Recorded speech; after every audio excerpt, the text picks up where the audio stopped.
আমরা লিখে দিয়েছি এটা কিন্তু ওয়ার্ডপ্রেস ডিটেক্ট করছে। ঠিক আছে, আমরা যে ওয়ার্ডপ্রেসটা সেটআপ করেছি সেটা হচ্ছে রেডিয়াস নামক আমাদের যে প্রজেক্ট ফোল্ডার, সেখানে।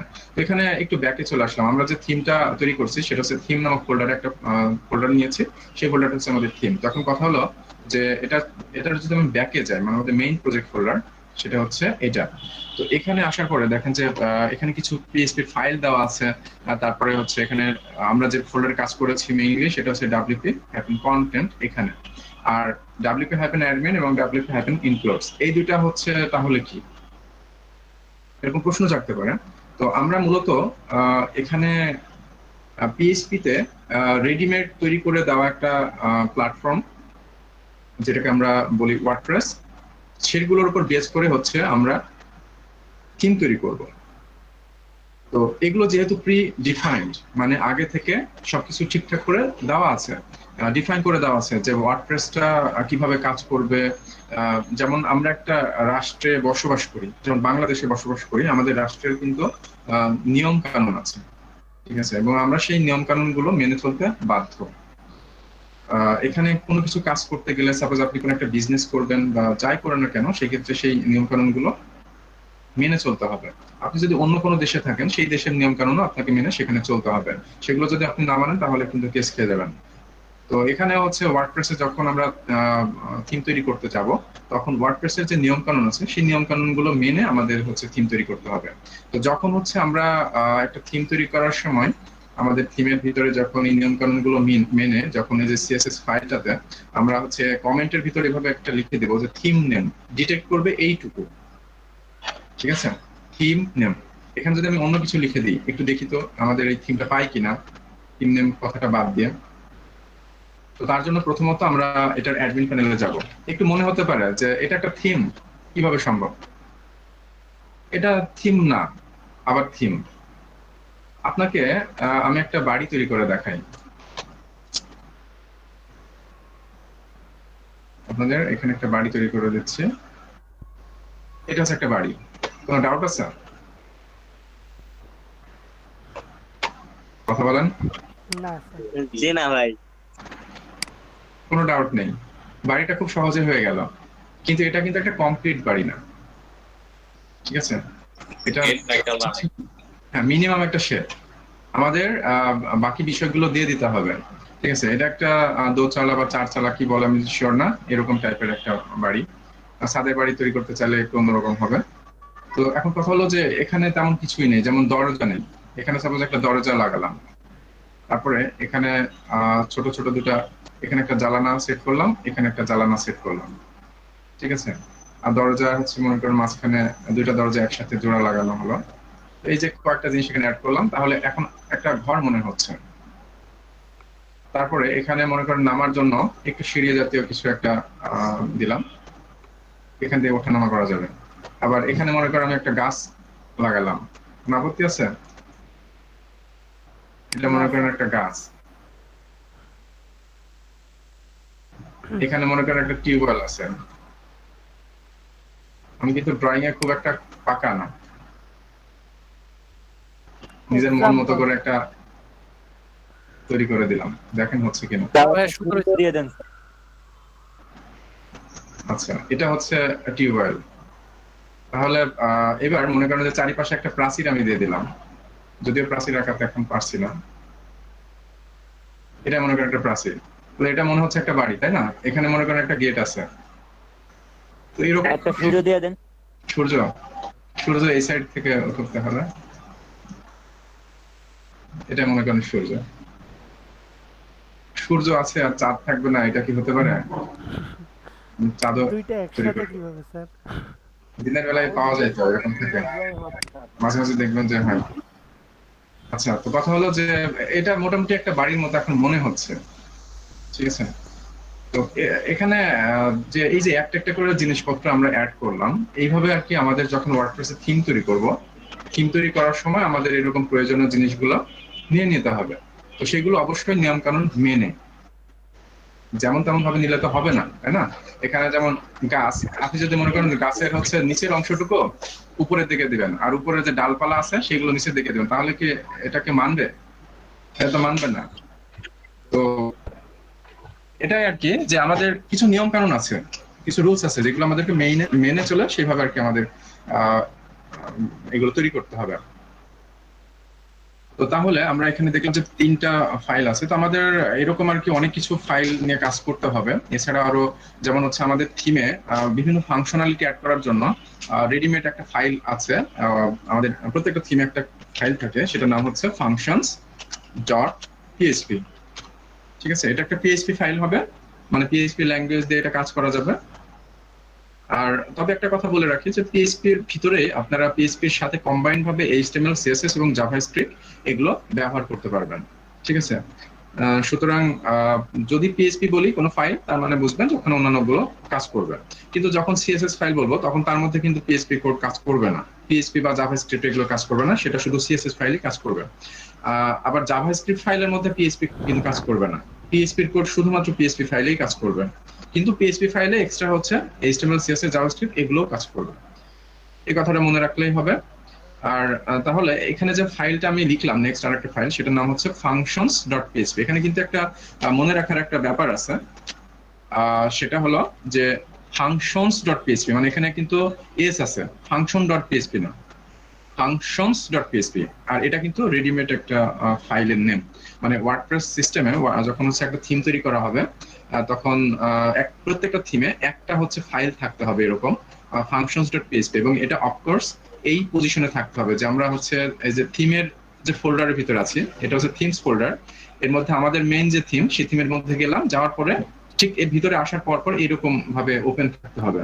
ঠিক আছে, মানে এমন না যে এখানে অন্য একটা ফোল্ডার আছে। সাপোজ আমি এখানে কিছু একটা ফাইলের ফোল্ডার নাম লিখলাম, ঠিক আছে, তার মধ্যে আমি আইএনসি ফাইল functions.php দিলাম, এইভাবে কিন্তু দিলে হবে না, এটাকে বাইরে রাখতে হবে। ঠিক আছে, আমি যেভাবে দিচ্ছি এগুলো হচ্ছে রুট ডিরেক্টরি, এটা বলা হয় আমাদের থিমের রুট ডিরেক্টরি। এটা মনে রাখতে হবে যে থিমের ভিতরে এসে যে ফাইলগুলো, সেটা হচ্ছে থিমের রুট ডিরেক্টরি। এই ডিরেক্টরিতে আমাদের যে ফাইলগুলো রাখার আমাদের অনুমতি আছে, সেগুলো আমরা এখানে এইভাবে রাখতে পারবো। আর যেগুলো নেই সেগুলো অন্যভাবে আরো কিছু নিয়ম আছে, সেগুলো মেনে আমাদের সেভাবে ইনক্লুড করতে হবে। তো সেগুলো আমরা ধীরে ধীরে সবই দেখবো।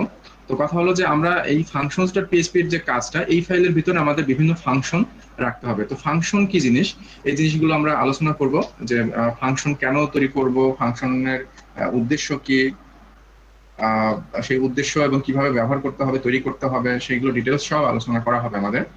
তো সেগুলো ধীরে ধীরে হবে, স্টেপ বাই স্টেপ। তো প্রথমত এরকম আর কি বেশ আরো কিছু ফাইল আছে যেগুলো আমাদের লাগবে। তো এই কয়টা ফাইল মিনিমাম লাগবেই একটা থিমের জন্য। এছাড়া আরো কি কি ফাইল আছে সেটা যদি আমরা জানতে চাই, আমরা একটু ভিতরে যেতে চাচ্ছিলাম অ্যাডমিন প্যানেলে। আচ্ছা, আমি এখানে যাই। আর একটা হচ্ছে আমাদের যে আলোচনা করেছিলাম, আমি এর আগে ভিডিওতে দেখিয়েছিলাম যে আমাদের ওয়েবসাইটের সাথে যে বিষয়গুলো, যে এটা হচ্ছে সবাই দেখতে পায়, এটা হচ্ছে ফ্রন্ট এন্ড, আর হচ্ছে তার মাঝে একটা জায়গা থাকে সেটা হচ্ছে ডেটাবেস, এবং আরেকটা থাকে হচ্ছে অ্যাডমিন প্যানেল। এই যে 3টা অংশ থাকে এখানে, এই 3টা অংশগুলোর মধ্যে ইন্টারঅ্যাক্ট হয়। এটা যে ডেটাবেস, এই ডেটাবেজে সবকিছু জমা হয়ে থাকে, যে কারণে আমরা হচ্ছে ওয়েবসাইটটা ভিজিট করলে ওই ডেটাগুলো দেখতে পাই। আমরা যখন একটা ওয়েবসাইট ভিজিট করতে চাই, যেমন এটা হচ্ছে ওয়েবসাইট যেটা যে কেউ ভিজিট করে দেখতে পারবে অ্যাড্রেসটা। সো যখন আমি ভিজিট করি তখন এখান থেকে একটা রিকোয়েস্ট চলে যায় সার্ভারের ডেটাবেজে, তারপরে এখান থেকে একটা রেসপন্স পাঠায়, আমি যে ব্রাউজার থেকে রিকোয়েস্টটা পাঠাইছি সেই ব্রাউজারে আমার এই আউটপুটটা দিয়ে দেয়। ঠিক আছে, তো সেই ক্ষেত্রে সব ইনফরমেশন গুলো ডেটাবেজে যেভাবে আছে সেইগুলো সেখান থেকে নিয়ে আবার এসে আমাদের ওয়েবসাইট ব্রাউজারে শো করে। এটা হলো ব্যাপার। এখন আমরা অ্যাডমিন প্যানেল থেকে চাইলে করতে পারি যে কি, যে বিভিন্ন অংশের ডেটাগুলো, কোনো অংশ যদি আমরা চেঞ্জ করতে চাই, সাপোজ এই অংশটা আমি চেঞ্জ করতে চাচ্ছি, ঠিক আছে, এবং চেঞ্জ করার জন্য এখানে একটা অপশন আমি তৈরি করে রেখে দিয়েছি। সেই অপশনটাই আমি কোনো একটা ডেটা চেঞ্জ করে দিলাম, দিয়ে তারপর সাবমিট করলাম, তাহলে কি ডেটাবেজ এই জায়গায় চেঞ্জ হয়ে যাবে। আবার এখানে যখন চেঞ্জ হয়ে গেল, এই ডেটাটা আবার আমাদের ওয়েবসাইটে যে জায়গায় শো করানোর কথা সেখানে কন্টেন্টটা চেঞ্জ হয়ে গেল। প্র্যাকটিক্যালি এই জিনিসটা আমরা দেখবো।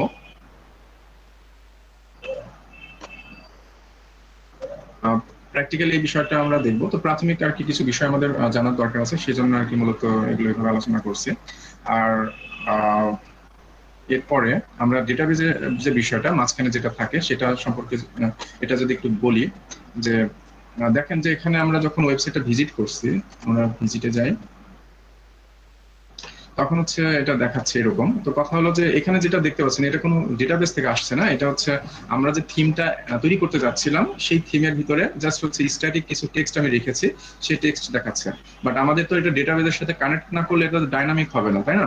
মনে করেন এখানে যে টাইটেলটা আছে, এই টাইটেলটা আমি চেঞ্জ করতে চাই, তার অপশনটা তো দিতে হবে আমাকে, তাই না? একজন ওয়েবসাইটের যে মালিক সে তো চাইবে যে এই টাইটেলটা, এই কন্টেন্ট গুলো, এগুলো যখন তখন সে চেঞ্জ করতে পারবে। তো সে তো কোড চিনে না, সে তো থিম চিনবে না, এই ফাইল চিনবে না, সো এর ভিতরে এসে তার তো চেঞ্জ করার প্রয়োজন নেই এগুলো। তো এই জন্য এটাকে ডাইনামিক করে ডেটাবেজের সাথে এমন ভাবে কানেক্ট করে দিতে হবে যেন সে অ্যাডমিন প্যানেল থেকে, আই মিন এই যে এখান থেকে হচ্ছে সে চেঞ্জ করে দিতে পারবে, ঠিক আছে? তো হ্যাঁ, তো এই জিনিসগুলো আমরা দেখবো ডেভেলপমেন্টের সময়, অবশ্যই দেখবো। তো এখন আমি থিমটা একটু ইয়ে করি, সুইচ করে অন্য একটা থিম অ্যাক্টিভেট করি, মানে ডেটাবেজের সাথে এই বিষয়টা একটু দেখানোর জন্য। তো 2020 যে থিমটা আছে আমি এটাকে অ্যাক্টিভেট করছি। আচ্ছা, এটা অ্যাক্টিভেট করলাম। সো আমরা যদি এখন রিলোড করি তাহলে ওই থিমটা কিন্তু অ্যাক্টিভেট হয়ে গেছে। সো ওই থিমের ভিতরে যা আছে সেগুলো আর কি এইভাবে এখন শো করবে। ওই থিমে যেভাবে সবকিছু ডিজাইন থেকে শুরু করে যা কিছু আছে সেটা সেভাবে শো করবে। যেমন স্যাম্পল পেজে যদি যাই তাহলে এখানে স্যাম্পল পেজের যে কন্টেন্ট সেগুলো এখানে শো করবে। তো এখানে একটা ব্যাপার দেখেন যে এখানে টাইটেল আছে জাস্ট অ্যানাদার ওয়ার্ডপ্রেস সাইট, এখানে আছে ওয়েলকাম। এই টেক্সটকে যদি আমি চেঞ্জ করতে চাই তাহলে কি করতে হবে? এটা দেখেন যে আপনারা আপনাদের কম্পিউটারে লোকাল হোস্টে যদি ওয়ার্ডপ্রেস সেট আপ করেন তাহলে দেখবেন যে এরকম টেক্সট শো করছে। তো এটা যখন আপনি রিলোড করেন এটা কিন্তু চেঞ্জ হচ্ছে না, এটা ভাবেই থাকছে। বাট এগুলো কিন্তু ডাইনামিক্যালি চেঞ্জ করার অপশন আছে, আগে থেকে থিমটা তৈরি করার সময় এগুলো তৈরি করে দেওয়া হয়েছে। যেমন আমি অ্যাডমিন প্যানেলে আসলাম, আসার পরে জেনারেল সেটিংস থেকে আমি এখান থেকে হচ্ছে জেনারেলে গেলাম। জেনারেলে গেলে এখানে দুইটা ফিল্ড আছে, সাইট টাইটেল এবং হচ্ছে ট্যাগলাইন। মূলত এই দুইটা টেক্সট হচ্ছে আমাদের এখানে ওয়েবসাইটে শো করছে। যেমন ওয়েলকাম যেটা আছে এটাকে আমি চেঞ্জ করে দিচ্ছি, এটা চেঞ্জ করে কিছু একটা লিখে দিই। আমি লিখতেছি যে এটা টাইটেল, এটা টাইটেল, আমি জাস্ট এটুকু লিখলাম। সো এটুকু লিখে যদি এখন আপডেট সেভ চেঞ্জে ক্লিক করি তাহলে এটা আপডেট হয়ে যাবে। সো আমরা এখন হোম পেজটা রিলোড করি, দেখেন যে ওই টেক্সটটুকু চেঞ্জ হয়ে গেছে, এটা টাইটেল, ঠিক আছে? আর এখানে এটা যে চেঞ্জ হলো, আমি চেঞ্জ করলাম হচ্ছে এখান থেকে, এটা চেঞ্জ হয়ে দেখাচ্ছে এই জায়গায়। আমি জানি আগে থেকে যে ওখান থেকে ওই কন্টেন্টটুকু এখানে আসতেছে, এই জন্য আমি সরাসরি বললাম। বাট আপনারা যখন ডেভেলপমেন্ট শিখে যাবেন তখন এই জিনিসটা আপনারা বুঝতে পারবেন যে কোথাকার ডেটা কোথায় যাচ্ছে বা নিয়ে যাচ্ছে। তো ক্লায়েন্ট যখন আপনাকে বলবে তার রিকোয়ারমেন্ট, তখন হচ্ছে যে কোনো জায়গার ডেটা যে কোনো জায়গায় নিয়ে যাওয়ার অ্যাবিলিটি থাকতে হবে। সো সেগুলো অর্জন করতে হবে প্র্যাকটিস করে করে। তো এখন এই যে এই ডেটাটা, এটা আমি চেঞ্জ করলাম এখান থেকে। তো এখান থেকে যেহেতু চেঞ্জ করেছি, তো এখানে রিলোড দিলে বারবার এখানে থেকেই যাচ্ছে। তো এখানে আসলে এটা কিভাবে কোথা থেকে আসতেছে? এটা কি এখান থেকে আসতেছে? অ্যাকচুয়ালি এখান থেকে না, এটা মূলত ডেটাবেস থেকে আসছে। তো ডেটাবেসটা কোথায় আছে আমরা যদি একটু দেখি।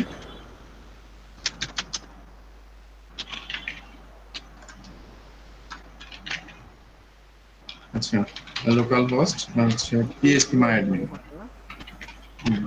এক্স্যাক্টলি পিএইচপি মাই অ্যাডমিনে যেতে হবে। আমাদের ডেটাবেস গুলো হচ্ছে পিএইচপি মাই অ্যাডমিনে থাকবে। তো সেখান থেকে হচ্ছে আমাদের হ্যাঁ টেবিল আকারে থাকবে। তো এখানে মূলত আমাদের মাইএসকিউএল টেবিল ডেটাবেস হচ্ছে ইউজ করা হবে। তো মাইএসকিউএল এর জন্য যে নিয়ম কানুন সেগুলো আমরা প্র্যাকটিক্যালি দেখব। তো এখানে বাম সাইডে যে লিস্ট দেখতে পাচ্ছেন এগুলো হচ্ছে অলরেডি হচ্ছে আমি বিভিন্ন ওয়েবসাইট নিয়ে কাজ করেছি, তো সেগুলোর হচ্ছে ডেটাবেস এখানে দেখা যাচ্ছে। তো এখানে আমাদের কোন ডেটাবেসটা অ্যাকচুয়ালি আমাদের এই ওয়েবসাইটটা, সেটা যদি জানতে চাই সেটা কিভাবে জানবো? এটা একটা ট্রিক্স বা টিপস, নতুনদের হয়তো এটা জানা নেই, বাট যারা দক্ষ ডেভেলপার তারা অবশ্যই জানে যে আমাদের প্রজেক্ট ফোল্ডার হচ্ছে কি রেডিয়াস। সো আমরা প্রজেক্ট ফোল্ডারের ভিতরে চলে যাই, আমাদের এটা হচ্ছে প্রজেক্ট ফোল্ডার। সো এখানে এসে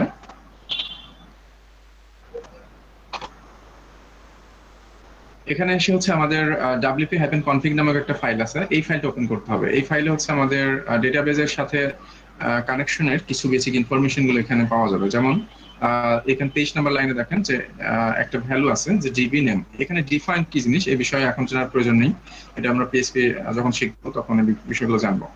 DB underscore name equal sorry comma চিহ্ন দিয়ে এখানে আরেকটা কোটেশনের ভিতরে একটা ভ্যালু দেওয়া আছে, এটা হচ্ছে ডেটাবেজের name radius hyphen DB. So এটা আমাদের সার্চ করতে হবে এখন পিএইচপি মাইডবিনে, ঠিক আছে। ডিবি নেম মানে ডেটাবেজ নেম। তো আমরা তাহলে ওখানে যাই আমাদের পিএইচপি মাইডবিনে, এখানে না সরি এখানে আসলাম।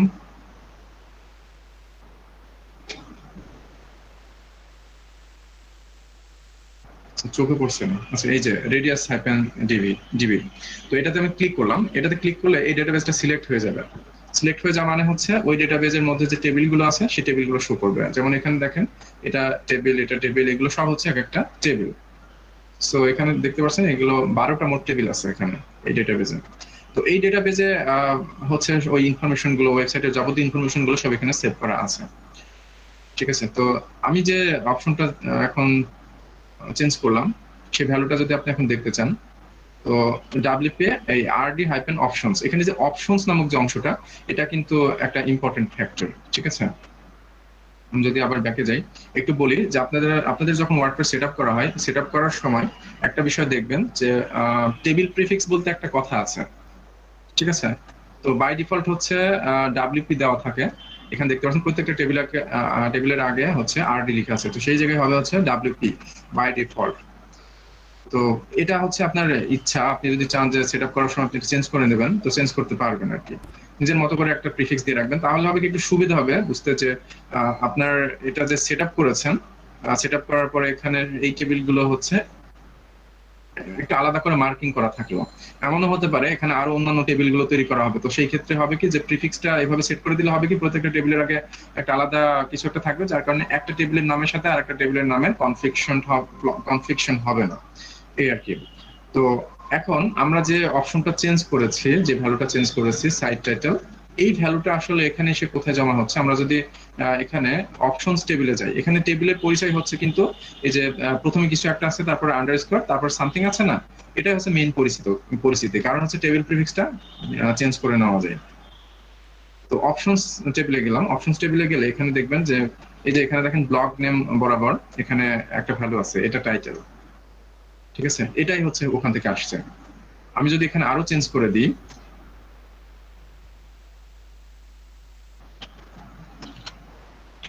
আমি এখানে কিছু একটা আরো এক্সট্রা লিখে দিচ্ছি, ঠিক আছে, আমি এভাবে কিছু একটা লিখলাম।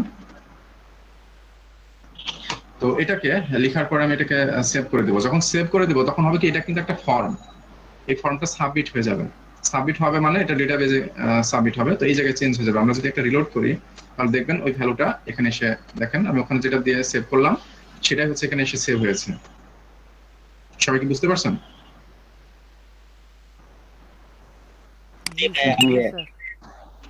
ওকে, এটা চেঞ্জ হচ্ছে। তো এইটা আবার এখান থেকে এই ভ্যালুটা আপনি ওয়েবসাইটে যে কোনো জায়গায় চাইলে শো করে দেখাতে পারেন, তো সেটা দেখানোর আরো নিয়ম কানুন আছে। তো এখন সরাসরি আমি সেইগুলোতে যাব না, কারণ আমাদের হচ্ছে নিয়ম কানুন ওয়ার্ডপ্রেসের মোটামুটি বেসিক কিছু বিষয় আলোচনা করতেছি, এরপরে এই জিনিসগুলো নিয়ে কাজ করার জন্য আমাদের পিএইচপি ল্যাঙ্গুয়েজটা লাগবে, ঠিক আছে। এখানে যে হ্যাঁ পিএইচপি, তো এই জন্য তো বললাম যে পিএইচপি আমাদের জানতে হবে, পিএইচপি দেখে তারপরে হচ্ছে আমরা ওয়ার্ডপ্রেসের এই জিনিসগুলো প্র্যাকটিক্যালি আমরা হচ্ছে যে কোনো জায়গার ডেটা এরকম ভাবে বিভিন্ন জায়গায় শো করাতে পারবো, নিজের মতো করে বিভিন্ন রকম জিনিস তৈরি করব এবং সেগুলো দেখবেন, আপনারা দেখলে বুঝতে পারবেন ইনশাআল্লাহ। সামনে মানে যে ক্লাসগুলো হবে এগুলো অনেক ইন্টারেস্টিং এবং অনেক প্রয়োজনীয়, আপনি এগুলো ছাড়া ভালো মানের ডেভেলপার হতে পারবেন না, এগুলো অবশ্যই লাগবে। তো এই হলো ব্যাপার, এটা হচ্ছে ডেটাবেজ। আমরা তাহলে অ্যাডমিন প্যানেল থেকে কি করতে পারলাম, অ্যাডমিন প্যানেল, এটা হচ্ছে অ্যাডমিন প্যানেল যদি হয় তাহলে এখান থেকে আমরা ডেটা কোন একটা ফর্ম সাবমিট করে আমরা ডেটা হচ্ছে ডেটাবেজে সেভ করে দিচ্ছি, আর ডেটাবেজে যে আপডেটেড যে ভ্যালুটা সেই ভ্যালুটাই হচ্ছে আমাদের ওয়েবসাইটে শো করছে। এই হচ্ছে ব্যাপার, এই রিলেশনটা বেসিক মোটামুটি এখন জেনে রাখেন, পরবর্তীতে প্র্যাকটিক্যালি যখন কাজ করবো আমরা পিএইচপি দেখার পর যখন মাইস্কুল দেখবো তখন হচ্ছে পিএইচপির সাথে কিভাবে মাইস্কুয়েল কাজ করা যায় সেগুলো দেখানো হবে। আর আরেকটা ব্যাপার, আপনাদের অ্যাজাক্স সম্পর্কে আলোচনা করা, মানে আমি টপিকটা উল্লেখ করেছিলাম কিনা জানি না, অ্যাজাক্স নিয়ে আলোচনা করা হবে এখানে এর ভিতরেই আর কি। ওয়ার্ডপ্রেসে অ্যাজাক্স লাগবে, পিএইচপির সাথে হচ্ছে অ্যাজাক্স কিভাবে কাজ করে সেগুলো আমি দেখাবো ইনশাআল্লাহ। তো বেশ অনেক ইম্পর্টেন্ট টপিক আলোচনা করা হবে এই কোর্সে, সো আশা করি সাথে থাকবেন। আচ্ছা, তো এখন হচ্ছে আমাদের এই কাজগুলো সব হচ্ছে পিএইচপির মাধ্যমে করতে হবে। যেমন আমরা একটু দেখে আসি আর একটা জিনিস, সেটা হলো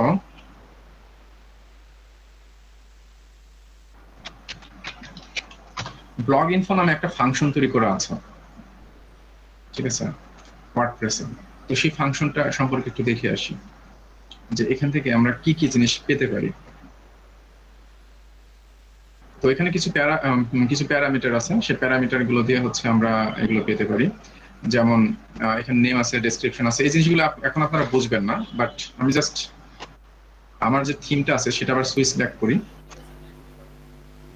যে এখানে সাইট টাইটেল যেটা, সেটাই কিন্তু আমি এখন ওয়েবসাইটে শো করাবো একটা ফাংশনের মাধ্যমে। এটা না বুঝলে সমস্যা নেই, জাস্ট আর কি দেখাচ্ছি। তো আমার যে থিমটা তৈরি করা ছিল সেই থিমটা আমি এখন অ্যাক্টিভেট করে দিলাম আবার। তাহলে হবে কি যে এখন আবার এটা যেহেতু সুইচ করেছে, সো এখন যদি রিলোড করি তাহলে এখানে এই জাস্ট হোম পেজটা শো করবে। মানে আচ্ছা, আপনারা একটু মাইক্রোফোনটা মিউট করে রাখেন স্যার। একটু হ্যাঁ, জি হ্যাঁ বলেন। সবাইকে বলবো যে যারা রেজিস্টার করে নাই, এরকম ছাড়া খুব অল্প কয়েকজন আছে যারা জয়েন করেছে। তো সবাই যদি তাদের পরিচিত জনকে লিংকটা দিয়ে দেয় তাহলে আজকে কিন্তু জয়েন করতে পারে। সবাই একটু মেসেঞ্জারে তাদের পরিচিত জনকে যদি দিয়ে দেয়, মানে যারা আগ্রহী হ্যাঁ, বলতে অনলাইন, পারেন। ফাঁকে ফাঁকে সবাই বলে দিলে লিংকটা কপি করে দিয়ে দিতে পারেন সবাই, বা নক দিতে পারেন সবাইকে। তাহলে আজকে তো ফ্রি ক্লাস, সবাই একটু জয়েন করুন। চাইলে আর কি, যদি না চায় তাহলে তো আর বলার দরকার নেই। যদি কেউ মানে যে ইন্টারেস্টেড আগ্রহী থাকে। আছে। হ্যাঁ, একটা ব্যাপার যে মনে করেন যে প্রথমের দিকে এমন হতে পারে যে ফিস দিতে পারতেছে না কোর্সের, সো কিছুদিন পরে হলে তার জন্য বেটার হতো। এরকম যদি ইন কেস থেকে থাকে আমার সাথে কথা বলতে বলবেন, আমি আলাদাভাবে কথা বলে তখন দেখবো কি করা যায়, ঠিক আছে। আদারওয়াইজ আপনারা কন্টিনিউ করেন। আচ্ছা, তাহলে আমরা যে টপিকে ছিলাম, যে এখানে আমার যে থিমটা তৈরি করেছি সেই থিমটা হচ্ছে এখানে অ্যাক্টিভেট করেছি। তো এখানে যে পেজেই যায় না কেন বা হোম পেজে যায় না কেন, এখানে এটাই থাকবে, কারণ অন্যান্য যে রেকর্ড পেজগুলো বা ফাইলগুলো সেগুলো আমি তৈরি করি নাই, ঠিক আছে। আমি আবার ব্যাক আসলাম আমার থিমে, সেটা হলো কি যে সানরাইজ স্টুডিও। একটু আগে হচ্ছে 2020 যেটা ছিল ওটা থেকে আবার সুইচ ব্যাক করলাম সানরাইজ স্টুডিওতে। তো এখন যে জিনিসটা দেখবো যে ওয়ার্ডপ্রেসে তৈরি করা একটা ফাংশনকে ব্যবহার করে আমরা যে কাজটা করেছিলাম অ্যাডমিন প্যানেল থেকে, যে টাইটেল যেটা সেটিংস থেকে জেনারেলে গিয়ে যেটা আমরা হচ্ছে ডেটাবেজে যে এখানে যেটা দেখলাম, এইটা এখান থেকে আমরা ওয়েবসাইটে যে কোনো জায়গায় শো করাতে পারি কিনা। তো তার জন্য ব্লগ ইনফো নামে যে ফাংশনটা আছে এটার মাধ্যমে আমরা সহজেই চাইলে শো করতে পারি। সাপোজ এখানেই আমরা শো করব, ঠিক আছে। তো এখানে আমরা থিমটা অ্যাক্টিভেট করার পরে আমাদের হচ্ছে ইন্ডেক্স ফাইলটা এখানে হচ্ছে কাজ করছে, আমাদের থিমের ইন্ডেক্স ফাইলটা। সো index.php যে ফাইলটা আছে ওখানে হচ্ছে, ওটা যদি আমি ওপেন করি, এখানে যে টেক্সটগুলো দেখতে পাচ্ছেন এগুলোই মূলত হচ্ছে আমাদের ওয়েবসাইটে এখন শো করছে হোম পেজে। তো এখানেই এই টেক্সটের নিচে আমি যদি এখানে আরেকটা h1 নিয়ে এখানে আমি হচ্ছে ওই ইয়েটা আনবো, ডেটাবেস থেকে ওটা আনবো। তো ডেটাবেস থেকে ওখান থেকে আনার জন্য একটা ফাংশন আছে, তো এটা পিএইচপির মাধ্যমে লিখতে হবে। তো পিএইচপি যে নিয়মটা সেটা আমরা এখন আপনাদের না বুঝলে সমস্যা নেই, আমি জাস্ট হচ্ছে শো করানোর জন্য আর কি এটা এভাবে লিখে নিলাম। বোঝার দরকার নেই, জাস্ট দেখেন যে কি কাজ হচ্ছে। আচ্ছা, আমি এখানে লিখতেছি ব্লগ ইনফো, তারপরে হচ্ছে 5 মিনিট শুরু শেষ, এবং হচ্ছে এর মধ্যে একটা প্যারামিটার দেব যেটা নেম হচ্ছে, যেটা প্যারামিটারটা হবে হচ্ছে নেম, NAME। সো এটা দেওয়ার পরে আমাদের এটা আবার হচ্ছে ওপেন করে দেখি, রিলোড করে দেখি কি হয়। তো রিলোড করলাম, তো এই যে দেখেন এটা টাইটেল, ঠিক আছে, এটা এখানে শো করছে। ব্যাপারটা কি বুঝতে পেরেছেন? এই যে এইটা যেটা হচ্ছে আমরা জেনারেল থেকে সেটিংস থেকে চেঞ্জ করেছিলাম। আমি এখানে ওয়েলকাম ব্যাক এগেইন এরকম কিছু একটা লিখলাম। সো এটা আবার সেভ করলাম। সেভ করলে হবে কি, ডেটাবেসটা একটু দেখে আসি। আমি অ্যাডমিন প্যানেলে চেঞ্জ করলাম, ঠিক আছে। ডেটাবেসে এখানেও চেঞ্জ হয়ে যাবে, যেটা টাইটেল ঠিক আছে, ওয়েলকাম ব্যাক এগেইন, এটুকু চেঞ্জ হয়ে গেল। তো আমরা ওয়েবসাইটের হোম পেজটা একটু রিলোড দিয়ে দেখি চেঞ্জ হয়েছে কিনা। চেঞ্জ হয়েছে, তাই তো? তো দেখেন যে এখানে আমি কিন্তু তেমন কিছুই কাজ করি নাই, জাস্ট একটা ফাংশন কল করেছি, এখানে নেম নামক একটা ইয়ে দিয়েছি, প্যারামিটার পাস করেছে। তো এই জিনিসগুলো প্যারামিটার পাস করতে হবে, এটা কি ফাংশন কি, এই জিনিসগুলো পরে ডিটেইলস আলোচনা করবো, এটা নিয়ে চিন্তা করার কোনো কারণ নেই। স্যার, জাস্ট হ্যাঁ যে বলেন। ব্লগ ইনফো যে নামটা আছে এটা কি ডাটাবেজে দেওয়া ছিল? এটা হচ্ছে ডেটাবেজে না, এটা ওয়ার্ডপ্রেসের সিস্টেমে রেডি করে দেওয়া আছে, এটা তৈরি করা আছে। এই ফাংশনের কাজ হচ্ছে আমাদের ওয়েবসাইটের থেকে হচ্ছে কিছু ইনফরমেশন আমরা ওয়েবসাইটে শো করতে পারবো, আমাদের অ্যাডমিন প্যানেল থেকে বা ডেটাবেস থেকে কিছু ইনফরমেশন আমরা আমাদের ওয়েবসাইটে ব্যবহার করতে পারবো। এই উদ্দেশ্যে, এই কারণে হচ্ছে ব্লগ ইনফো এই ফাংশনটা ব্যবহার করা হয়। এটা হচ্ছে রেডিমেড একটা ফাংশন ওয়ার্ডপ্রেসে তৈরি করে দেওয়া, যেটা হচ্ছে এখানে দেখতে পারবেন, যেখানে অনেক ভ্যালু আমরা পাস করতে পারি। যেমন হচ্ছে আমাদের এখানে জেনারেল থেকে সাইট টাইটেল আমরা হচ্ছে এইটুকু হচ্ছে ওখানে দেখাচ্ছে। আমরা যদি ট্যাগ লাইন দেখাতে চাই যে জাস্ট অ্যানাদার ওয়ার্ডপ্রেস সাইট, এটা যদি দেখাতে চাই তো আমরা চাইলে এখানে লিখতে পারতাম ডেসক্রিপশন। যদি আমরা এইভাবে ডেসক্রিপশন লিখি তাহলে এখন যদি রিলোড করি তাহলে এই জায়গায় দেখেন ওই কথাটুকু শো করছে, জাস্ট অ্যানাদার ওয়ার্ডপ্রেস সাইট। আমরা চাইলে অ্যাট এ টাইম যে দুইটা দেখাতে পারবো না, ব্যাপারটা এরকম না। আমরা চাইলে এটাও দেখাইতে পারি, ওটাও দেখাতে পারি, ঠিক আছে? সাপোজ আমি দুইটাই দেখালাম, রিলোড করলাম, দেখেন যে এটা টাইটেল ঠিক আছে, ওয়েলকাম ব্যাক এগেইন, আর হচ্ছে জাস্ট অ্যানাদার ওয়ার্ডপ্রেস সাইট, এই দুইটাই এখানে শো করছে। এখানে আগে পিছিয়ে শো করতেও পারবেন, কোনো সমস্যা নাই। মনে করেন যে এটা কাট করে নিলাম, কাট করে আগে পিছিয়ে করে দিলাম, কোনো সমস্যা নেই। স্যার এটা শো করার জন্য কি নেম, আগে পিছিয়ে শো করবে, তার মানে ওয়েবসাইটে যে কোনো জায়গায় এটা নিয়ে যেতে পারবেন বা দেখাতে পারবেন। স্যার এটা শো করার জন্য কি নেম অথবা ডেসক্রিপশনই লিখতে হবে, অন্য কিছু লিখলেও কি পাস হবে? না, অন্য কিছু লিখলে পাস হবে না। যদি আপনি নেম প্যারামিটারটা পাস করেন তাহলে হচ্ছে এখান থেকে ভ্যালুটা নিয়ে যাবে, শো করবে। আর যদি ডেসক্রিপশন উল্লেখ করেন তাহলে এখান থেকে ট্যাগ লাইনের যে টেক্সটটুকু সেটুকু নিয়ে যাবে। স্যার এই প্যারামিটার নামগুলো কোন জায়গায় পাবো? এই যে আমি যে একটা লিংকে আছি এখানে সব প্যারামিটার দেওয়া আছে যে কি কি পাস করা যাবে। যেমন অ্যাডমিন ইমেল, যদি অ্যাডমিন ইমেল জানতে চান তাহলে এখানে আমি উপরে একটা অ্যাডমিন ইমেল প্যারামিটারটা পাস করলাম, তাহলে দেখবেন যেখানে অ্যাডমিনের যে ইয়েটা, মানে আমি যে এই অ্যাকাউন্টে লগ ইন করে আছি অ্যাডমিন হিসেবে, এখানে যদি আমি মাউসটা নিয়ে যাই অথবা এখানে ইউজার্স এর এখান থেকে যদি আসি, আমার প্রোফাইলে যদি যাই, দেখবেন যে আমার প্রোফাইলে যে ইমেলটা আমি ব্যবহার করেছি অ্যাকাউন্ট সেট আপ করার সময় অ্যাডমিন হিসেবে, সেটাই হচ্ছে যে এটা ওখানে শো করছে ওয়েবসাইটে। এই যে তার মানে এটা প্যারামিটার লিংকটা কি দেওয়া যাবে? হ্যাঁ, অফকোর্স। আচ্ছা, আপনি তো জিজ্ঞাসা করলেন দেওয়া যাবে কিনা, তাহলে একটা কাজ করি, চার্জ করা হবে এই লিংকটা দেওয়ার জন্য। বলেন এবার কত চার্জ দিবেন? এবার ঠিক আছে, বলেন। লিংকটা দিয়ে দিলাম, এবার চার্জ দিবেন কত বলেন? হ্যাঁ, এই যে ব্লগ ইনফো, এটা কি আসলে পিএইচপি এর কোড না ওয়ার্ডপ্রেস এর কোড? পিএইচপি তো শুধুমাত্র ওয়ার্ডপ্রেস এর জন্য না, এটা ওয়ার্ডপ্রেসে তৈরি করা। এই ফাংশনটা পিএইচপি এর উপর বেস করে ওয়ার্ডপ্রেসে তৈরি করে রাখা আছে। তাহলে কি অন্য যখন সিএমএস এ ব্যবহার করবে পিএইচপি তখন তাদের এই এগুলো কি বলেন, যেটাকে বলেন ব্লগ ইনফোর জন্য কি বললেন স্যার, ভুলে গেছি। ব্লগ ইনফো একটা হচ্ছে ফাংশন। বিল্ট ইন আচ্ছা, যখন এই ফাংশনটাকে আলাদা হবে যখন অন্য কোনো সিএমএস এ ব্যবহার করব, অন্য সিএমএস এর আলাদা, এটার সাথে অন্য সিএমএস এর কোনো এই ক্ষেত্রে কোনো সম্পর্ক নেই। আচ্ছা তখন ওই সিএমএস ডেভেলপার অপশনে গেলে তখন এই ফাংশনগুলো দেখতে পাবেন। হ্যাঁ, সেখানে তার রেফারেন্সে দেওয়া আছে যে কোন জায়গায় কোনটা কিভাবে ব্যবহার করছে। অন্যান্য সিএমএস এর সাথে মোবাইল অ্যাপও তৈরি করে, তাই না? হ্যাঁ, সবকিছুই করতে পারবেন। আচ্ছা, মেশিন লার্নিং এটা সম্ভবত এখনো এস্টাবলিশড হয় নাই। মেশিন লার্নিং এর জন্য হচ্ছে পাইথনটা বেস্ট, তবে এগুলোর জন্য জাভাস্ক্রিপ্টও বর্তমানে করতেছে, এই ফিচারগুলো অ্যাড করতেছে। আবার পিএইচপি এনেছে কিছু অংশ, অল্প কিছু আনছে লেটেস্ট ভার্সন। আমি একটা মাস্টার্স কোর্সের জন্য অ্যাপ্লাই করছি, ওদের স্ট্রাকচারে দেখলাম বেশিরভাগই পাইথনের এইগুলো দেওয়া আছে। হ্যাঁ, পাইথন হচ্ছে কমপ্লিট ফিচার আছে আর কি মেশিন লার্নিং এর জন্য, যে কারণে পাইথনে বেশিরভাগ ব্যবহার করে। তবে পিএইচপি 8 ভার্সনে, লেটেস্ট ভার্সনে কিছুটা আছে এটা শুরু করার জন্য। তো আরো দিন দিন কাজ চলতেছে, সবসময় ডেভেলপাররা এটা নিয়ে রিসার্চ করেই যাচ্ছে যে কত সমৃদ্ধ করা যায়। কারণ মানুষজন হচ্ছে এর ফিউচার, প্রযুক্তি হচ্ছে মেশিন লার্নিং বা আর্টিফিশিয়াল ইন্টেলিজেন্সের যে শাখাগুলো আছে সেগুলোর ফিউচার অনেক ব্রাইট, যে কারণে এগুলো লাগবেই, যে কারণে হচ্ছে কি যে সবাই চেষ্টা করতেছে যে এই ল্যাঙ্গুয়েজ গুলোতে ওই ফিচার গুলো যাতে আনা যায়। আচ্ছা, তো এখন আমরা মূল টপিকে আসি যে এরকম আর কি আপনারা এই ওয়েবসাইট থেকে কি কি তথ্য আপনি এভাবে শো করতে পারবেন, সেই জাস্ট প্যারামিটারটা চেঞ্জ করে দিবেন। এখানকার কোন প্যারামিটার দিলে কি হবে, এই যে দেখেন যে name displays the site title set in settings general.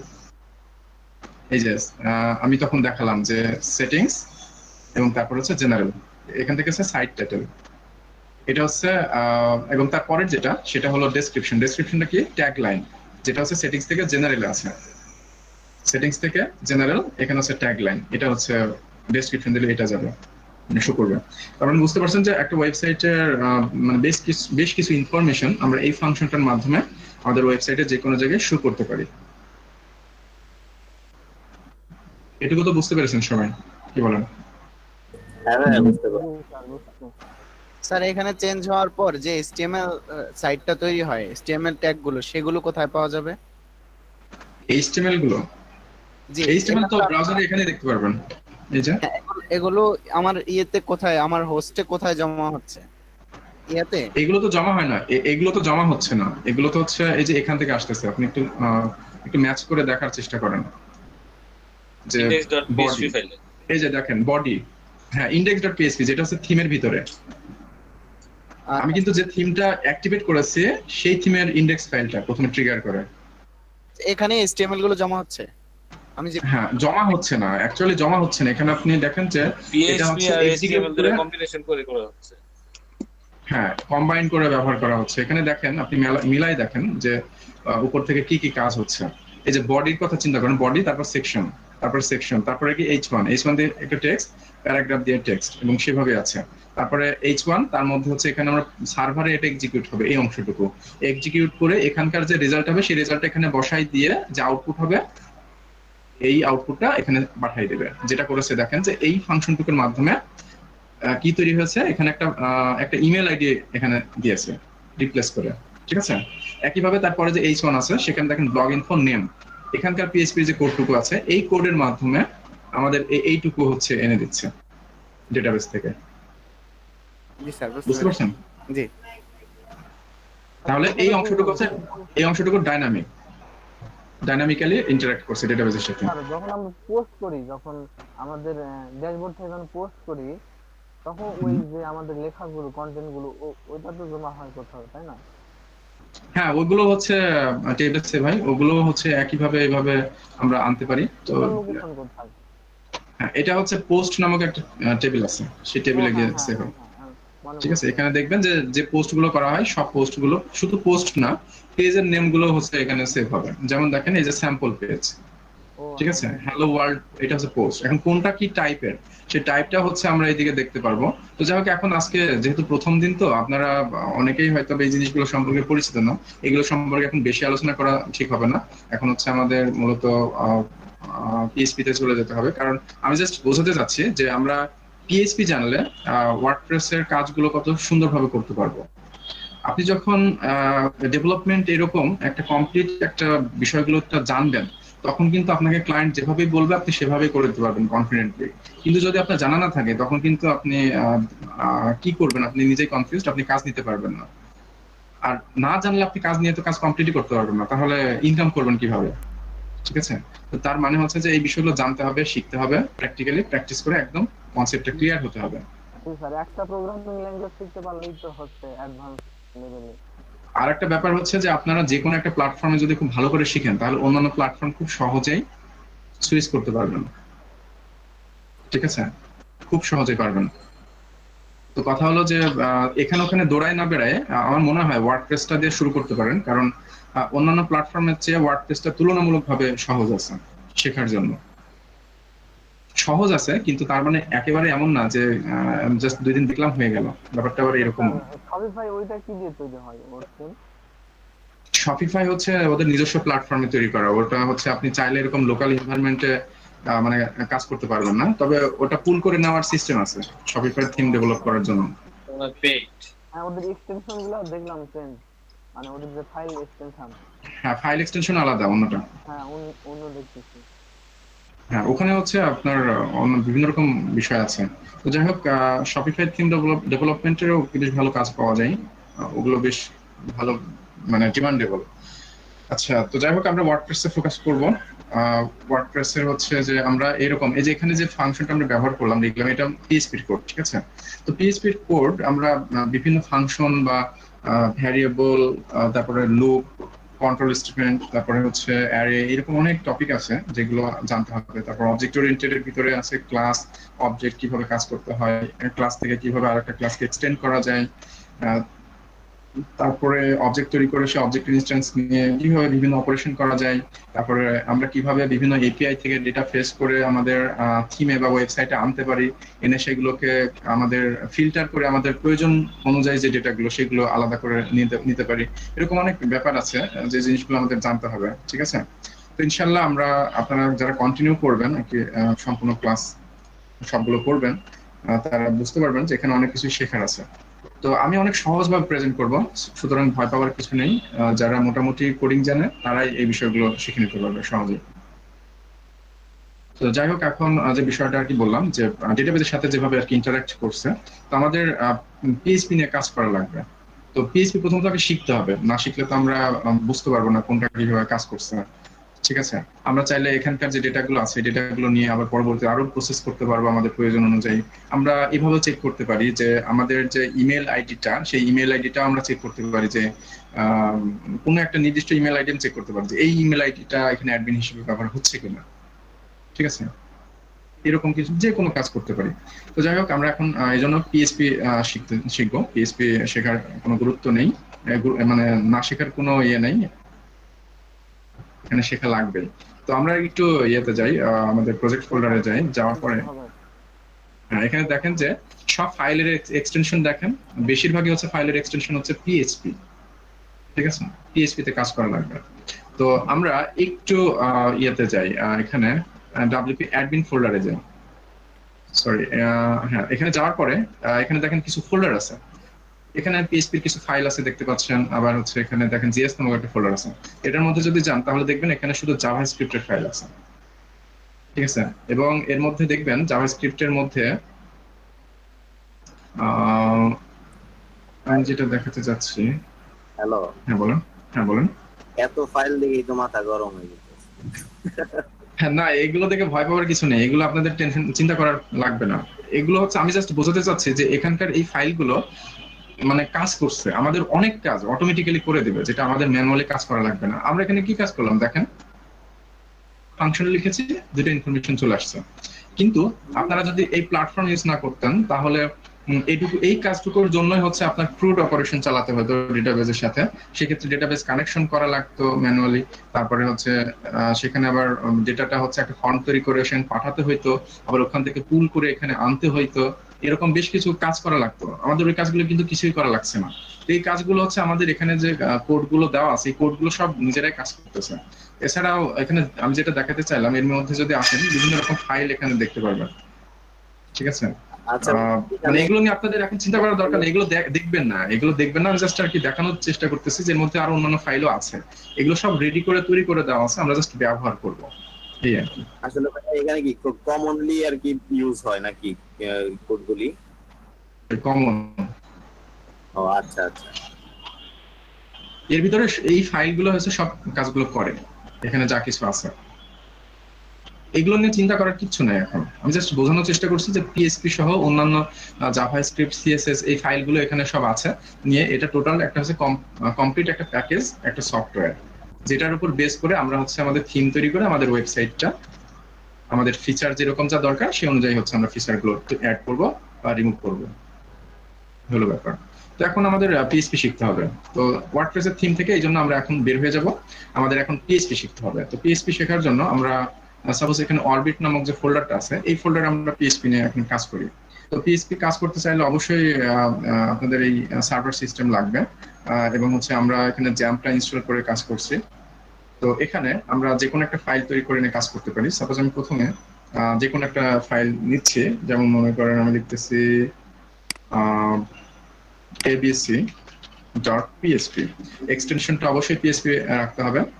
তো তো এইবার এই ফাইলটা যদি আমি এখন এই লোকেশনটা ব্রাউজ করি, যে জাস্ট অরবিট, এই লোকেশনটা যদি ব্রাউজ করে দেখি, আমি তাহলে এগুলো কেটে দিলাম। আর এখানকার যে বিষয়টা, এখানে আমরা ওয়ার্ডপ্রেস এই পর্যন্ত রাখতেছি, বাট পিএইচপি শেখার পরে আমরা আবার এখানে ব্যাক চলে আসবো। এই জায়গায় ব্যাক এসে আমরা এরপরে হচ্ছে কিভাবে ডেটাবেজের সাথে পিএইচপি নিয়ে কিভাবে কাজ করতে হয়, এবং তারপরে হচ্ছে কিভাবে ওয়ার্ডপ্রেস থিমে আমরা ওইগুলো নিয়ে কাজ করব, সেগুলো দেখবো। ঠিক আছে, স্টেপ বাই স্টেপ যাবো, তাহলে বুঝতে সুবিধা হবে। তাহলে এগুলো কেটে দিচ্ছে। এখন আমরা হচ্ছে সরাসরি পিএইচপি শিখবো। তো পিএইচপি শেখার জন্য যে প্রজেক্ট ফোল্ডারটা আর কি ওখানে তৈরি করেছি, অরবিট নেম দিয়েছি। সো এটা এখন ওপেন করব। ওপেন করলে এখানে এই যে দেখেন যে স্বাভাবিকভাবে একটা ফাইল আমরা ওখানে রেখেছি, তাই ওই ডিরেক্টরিটা যখন ব্রাউজ করছি তখন ওইটার ভিতরে কি আছে সেটা দেখাচ্ছে। তো এবিসি নামে একটা ফাইল জাস্ট আছে। এখন আমি এই ফাইলটা যদি ক্লিক করি তাহলে ফাইলটা ওপেন হবে। ওই ফাইলের ভিতরে যা কিছু আছে সেটা এখন শো করবে। তো এই ফাইলের মধ্যে কিছু নেই, তাই এখানে কিছু শো করছে না। আমি যদি এখানে কিছু একটা লিখে দিই, আমি জাস্ট লিখছি হ্যালো পিএইচপি, জাস্ট এটুকু লিখলাম, কোনো ট্যাগও দিলাম না, এইচটিএমএল লিখলাম না, কিছুই করলাম না, জাস্ট ওটুকু লিখলাম। সো এখন যদি রিলোড করি তাহলে দেখেন যে হ্যালো পিএইচপি এই টেক্সটটুকু ওখানে শো করছে। তো আমার কথা হচ্ছে যে আমরা আমাদের প্রজেক্ট ফোল্ডারটা জাস্ট ব্রাউজ করব, আর সাথে সাথে আমাদের ওই ফাইলটা ওপেন হবে। এমন যদি চাই তাহলে এর আগে ভিডিওতে আমি দেখিয়েছি যে এখানে ইন্ডেক্স নামে একটা ফাইল থাকতে হবে। তো আমি এটাকে রিনেম করে নিচ্ছি। ঠিক আছে, যে এটাকে এবিসি এটাকে লিখে দিচ্ছি index.php। সো এটা যদি ওপেন করি এরকম আর কি দেখাবে। তো আমরা পিএইচপি ফাইলের মধ্যে এর আগেও আমি বলেছি যে পিএইচপির মধ্যে আমরা কি কি ব্যবহার করতে পারবো। আমরা এর মধ্যে এইচটিএমএল ব্যবহার করতে পারবো, সিএসএস ব্যবহার করতে পারবো, এবং জাভাস্ক্রিপ্ট ইউজ করতে পারবো। ঠিক আছে, তো এখন আমরা তাহলে প্রথমত আগে এখানে এইচটিএমএল এর কোডটা লিখে নিলাম, ওয়েলকাম টু পিএইচপি ক্লাস, এরকম আর কি একটা টাইটেল লিখলাম। তারপরে হচ্ছে বডির মধ্যে আমি জাস্ট একটা টাইটেল লিখলাম, this is our first class, এরকম একটা টাইটেল লিখলাম। সো এখন যদি আমরা এটা রিলোড করি তাহলে দেখেন যে ওই ইন্ডেক্স ফাইলটা ট্রিগার করে ওপেন করবে, এবং হচ্ছে তার মধ্যে আমার যে টেক্সট সেটা শো করবে। তো এই জায়গায় আমরা যদি কন্ট্রোল ইউ প্রেস করি কিবোর্ড থেকে, তাহলে আমাদের যে কোডটুকু সেটা দেখাচ্ছে। ঠিক আছে, তো এটা মূলত আমাদের আসতেছে সার্ভার থেকে।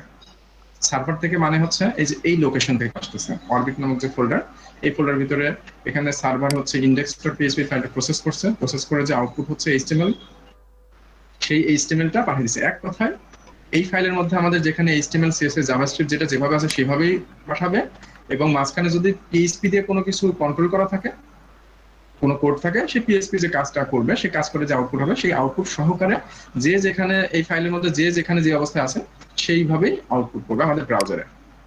কথা কি বুঝতে পেরেছেন? যেমন হচ্ছে যে ওয়ার্ডপ্রেসের থিমে যেভাবে আর কি দেখালাম, যে পিএইচপির একটু কোড যেটা হচ্ছে আমাদের ডেটাবেস থেকে কিছু ইনফরমেশন নিয়ে ওটুকু দেখাচ্ছে, বাদ বাকি যেভাবে যেখানে ছিল টাইটেল, হেড, বডি, যে যেখানে ছিল সে সেখানেই কিন্তু সেভাবেই থাকবে। ঠিক আছে, তো পিএইচপি হ্যাঁ বলুন, বুঝি না একবার বলুন। লাইভ সার্ভারে কি একটু ডিফারেন্ট হবে? না ডিফারেন্ট না, লাইভ সার্ভারে কি একটু ডিফারেন্ট? না না ডিফারেন্ট, লাইভ সার্ভারে হ্যাঁ আমি বলেছি সেম, কোনো ডিফারেন্ট নেই, ডিফারেন্স নেই। না এখানে এই সার্ভারে যেভাবে কাজ করছে লাইভ সার্ভারেও একই কাজ করবে। লাইভ, আচ্ছা ঠিক আছে। আচ্ছা, সবাই কি বুঝতে পারছেন? জি জি স্যার। জি স্যার। ওকে, আচ্ছা ফাতেমা আছেন? ফাতেমা হ্যাঁ আছেন, ওকে।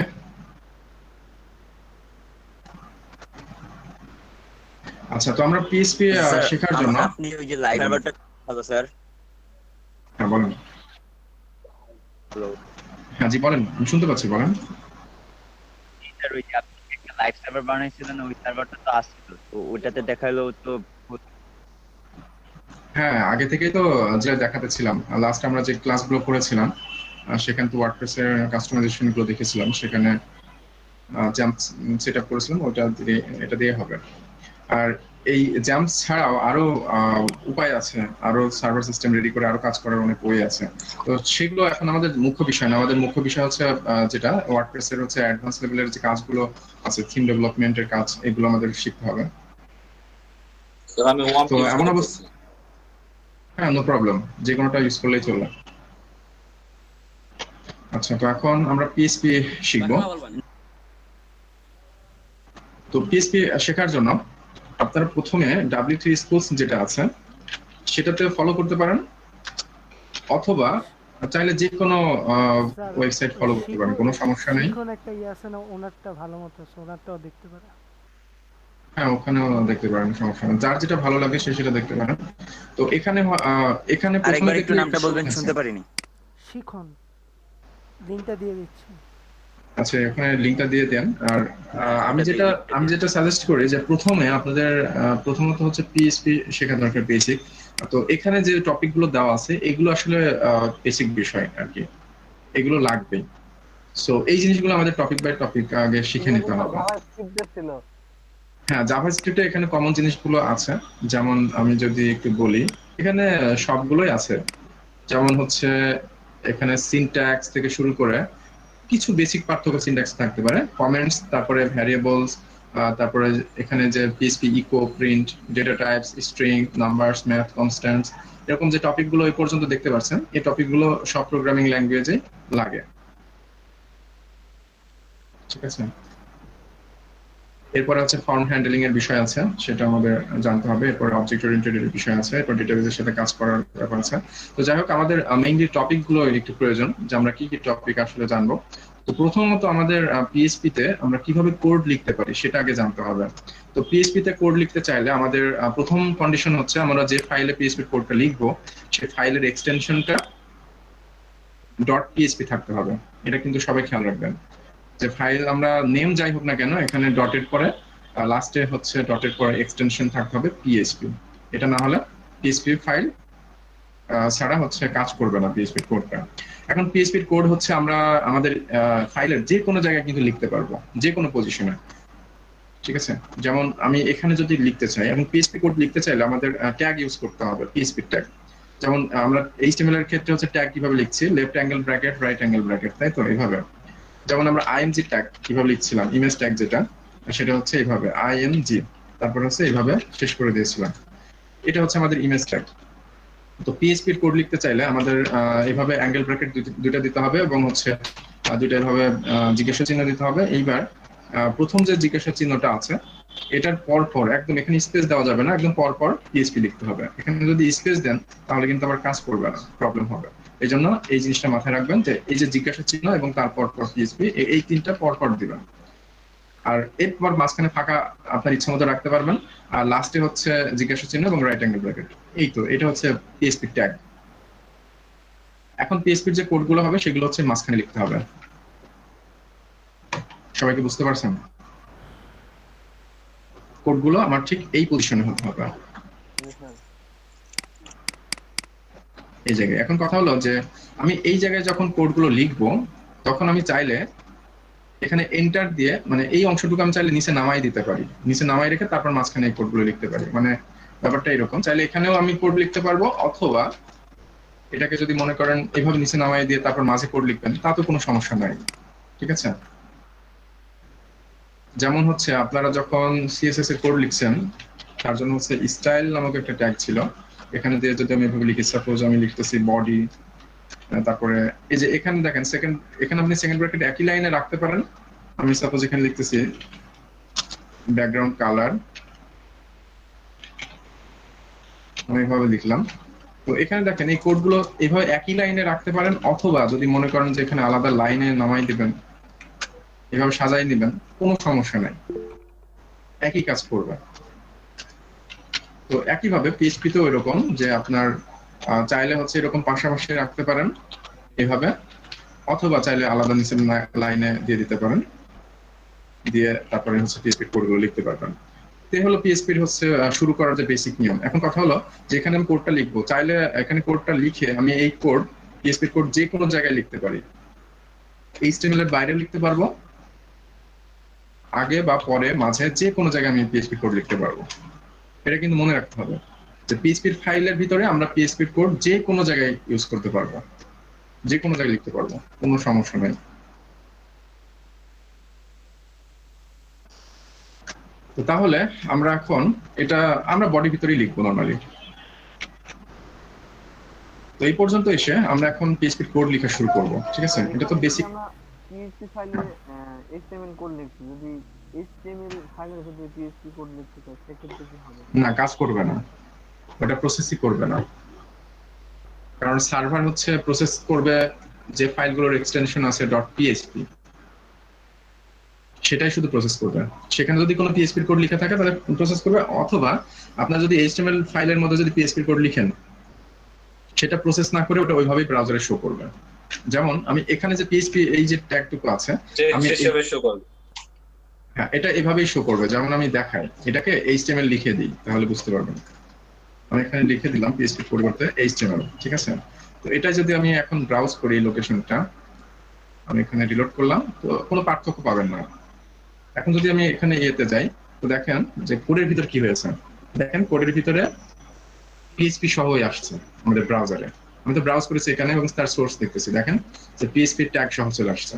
কিন্তু পিএইচপি যখন প্রসেস করবে, প্রসেস করার পর যখন ব্রাউজারে পাঠিয়ে দিবে তখন এগুলো থাকার কথা না, জাস্ট হচ্ছে কন্টেন্টটুকু পাঠাবে আর এইচটিএমএল সহকারে। তো এই হলো ব্যাপার। আমাদের এখানে এক্সটেনশনটা এইচটিএমএল হলে সেটা ওইভাবে কাজ করবে না। এটা যদি আমি মনে করেন যে এখানে এর ভিতরে পিএইচপি কোড লিখলাম একটা, যদিও এগুলো আমি আলোচনা করবো একটু পরে। আমি জাস্ট এখানে একটা টেক্সট লিখলাম, ঠিক আছে? এটা কেটে দিলাম, পরে আবার ওপেন করবো এই জন্য। ব্রাউজারে ওপেন করি তাহলে এভাবে থাকবে। এখন যদি আমি কন্ট্রোল ইউ প্রেস করি তাহলে দেখেন যে এইটুকু কোনো প্রসেস করছে না, প্রসেস না করে জাস্ট ওইটুকু কোডের সাথে ওইভাবে পাঠিয়ে দিচ্ছে। মানে ওটা কোড হিসেবে পাঠাচ্ছে, এইচটিএমএল কোড হিসেবে। বাট এইচটিএমএল কোড তো এইচটিএমএল ব্রাউজার তো এটা এইচটিএমএল কোড হিসেবে চিনতে পারবে না, এই জন্য এটা ওইভাবেই থেকে যাচ্ছে।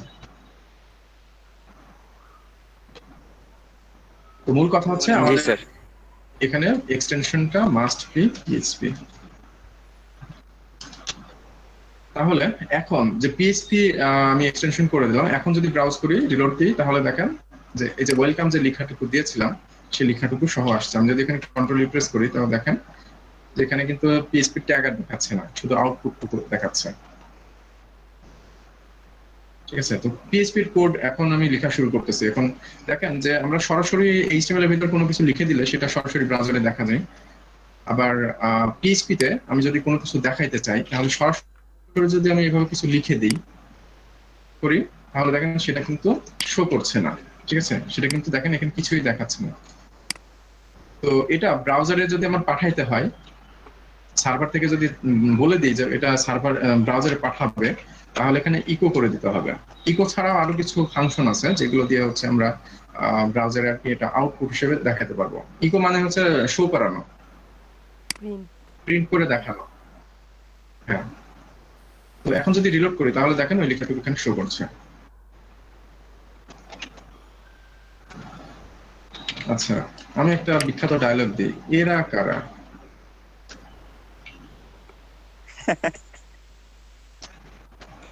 এটা দিলাম, রিলোড করলাম। যাই হোক আর কি, নাম বলবেন না, নাম বলে চাকরি থাকবে না, কেউ নাম বলবেন না।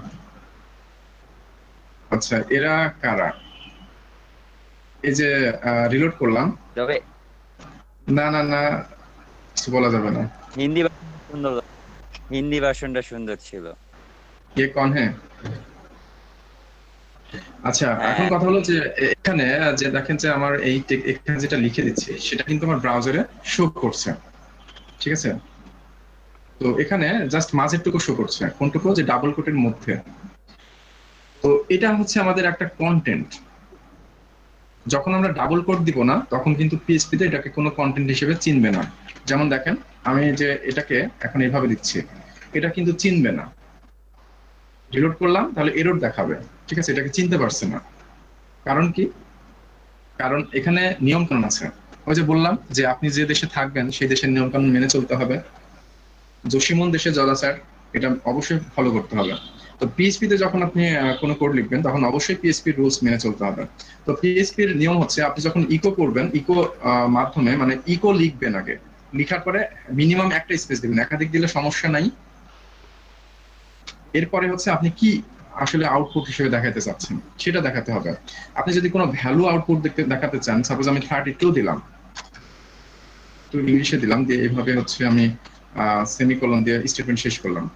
তো দেখেন এখানে হচ্ছে ওয়ার্নিং দেখাচ্ছে, এখানে আউটপুট শো করছে বাট এটাকে ওয়ার্নিং করে দেখাচ্ছে। তো এটা একটা ভ্যালু, এটা শো করছে, এটা সমস্যা নাই। আমি যদি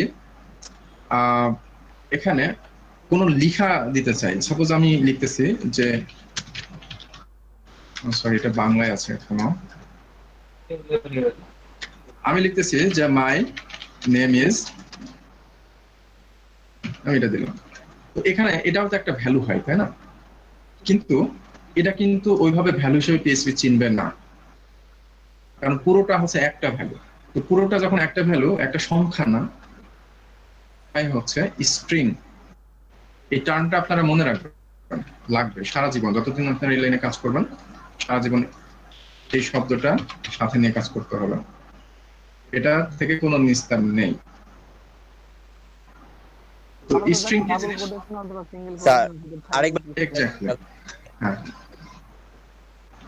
হ্যাঁ, আমি বলতেছি যে স্ট্রিং আসলে একাধিক ক্যারেক্টারের একটা গ্রুপ, ইউনিট বোঝানো হয়। যেমন মাই নেম ইজ খান, এটা পুরোটা হচ্ছে একটা স্ট্রিং, আমি বলতে যাচ্ছি একটা ভ্যালু, ঠিক আছে?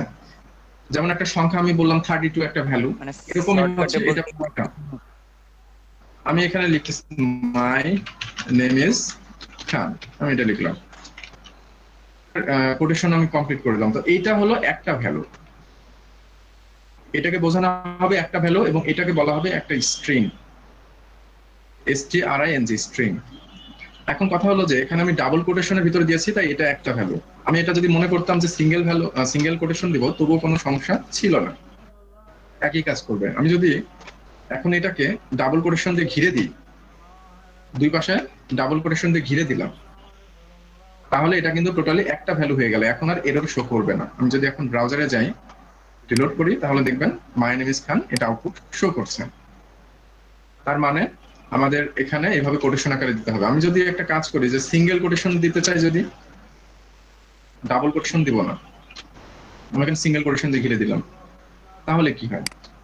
তাহলে রিলোড দিলাম, তবুও কোনো চেঞ্জ নেই। কারণ কি, বা ডাবল কোটেশন যাই যায় না কেন, যে কোনো একটা দিলেই এটা একটা সিঙ্গেল স্ট্রিং হিসেবে বিবেচিত হবে। মনে থাকবে সবার? জি স্যার। স্যার আরেকবার হ্যাঁ, যে এটা স্ট্রিং ডাবল কোট বা সিঙ্গেল কোট যাই দেন না কেন, ঘিরে দিবেন, এটা টোটালটা একটা স্ট্রিং হবে। এই হচ্ছে একটা সিম্পল কথা, এছাড়া এখানে তেমন কিছু নেই। আর হ্যাঁ, এখন একসাথে যদি আপনারা কম্বাইন ভাবে ইউজ করার চেষ্টা করেন, সেক্ষেত্রে কিছু নিয়ম কানুন আছে। যে মনে করেন যে এখানে লিখলেন মাই নেম ইজ খান, আবার এখানে ব্র্যাকেটে আবার কিছু একটা লিখে দিলাম, সাপোজ এর ভিতরে আবার মনে করেন যে এভাবে ডাবল কোট দিলাম, দিয়ে লিখে দিলাম, মনে করেন এটা দিলাম। তো এই ক্ষেত্রে আউটপুটটা কি আসবে? এই ক্ষেত্রে কিন্তু আউটপুটটা একটু ঝামেলা করবে। সরি, আচ্ছা, এখানে আমাদের হচ্ছে ডাবল কোট ছিল, আমি এটা সিঙ্গেল কোট আছে, আমি ডাবল কোট দিয়ে দিচ্ছি, আর সিঙ্গেল কোটটা বাদ দিয়ে দিচ্ছি। যেভাবে আর কি ওখানে দেখালাম সেভাবে এখানে দেখাই। তো এখানে হচ্ছে আমি ডাবল কোটেশন দিয়ে আরেকটা স্ট্রিং এর ভিতরে আমি লিখে দিব এখন, কিন্তু এটা এভাবে কাজ করবে না, এটা সমস্যা করবে।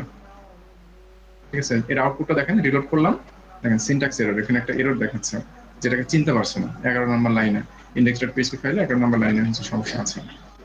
তো এটা হওয়ার কারণ কি আমি বলি, যে এখানে আসলে চিনতে পারতেছি না যে কোনটা একটা স্ট্রিং। যেমন এখানে আসলে বাই ডিফল্ট যেটা একটা স্ট্রিং হিসেবে চিনতে পারছে, সেটা হলো এখানে সিঙ্গেল ডাবল কোটেশন শুরু হয়েছে, সো এরপরে কন্টেন্ট যতটুকু আছে, মানে এক কথায় পরবর্তী ডাবল কোটেশনের আগ পর্যন্ত, আই মিন এই পর্যন্ত, এইটুকু তখন আমি একটু মার্ক করে দিই, এইটুকু হচ্ছে তখন একটা স্ট্রিং হিসেবে বিবেচনা করবেন। ঠিক আছে, কিন্তু এরপরে যে অংশটুকু আছে, এইটুকু দেখেন যে এই জায়গায় কোনো কোটেশন দিয়ে কিন্তু শুরু হয় নাই। ব্যাপারটাকে বুঝতে পেরেছেন? সুতরাং এখানে কিন্তু এটা সমস্যা হিসেবে পাচ্ছে। আর এইখানে কিন্তু আবার দেখেন, এই জায়গায় কিন্তু আবার কোটেশন শুরু হয়েছে, কোটেশন শেষ হয়েছে, এটুকু একটা সিঙ্গেল স্ট্রিং। সুতরাং এখানে একটা স্ট্রিং, এখানে একটা স্ট্রিং, কিন্তু মাঝখানে এটুকু কোনো কিন্তু কোটেশনের মধ্যে পড়ছে না, যে কারণে সমস্যা হচ্ছে। কথা কি বুঝতে পেরেছেন? জি স্যার। এখানে জি কি স্যার। কনক্যাটিনেশন করা লাগবে নাকি জাভাস্ক্রিপ্টের মতো?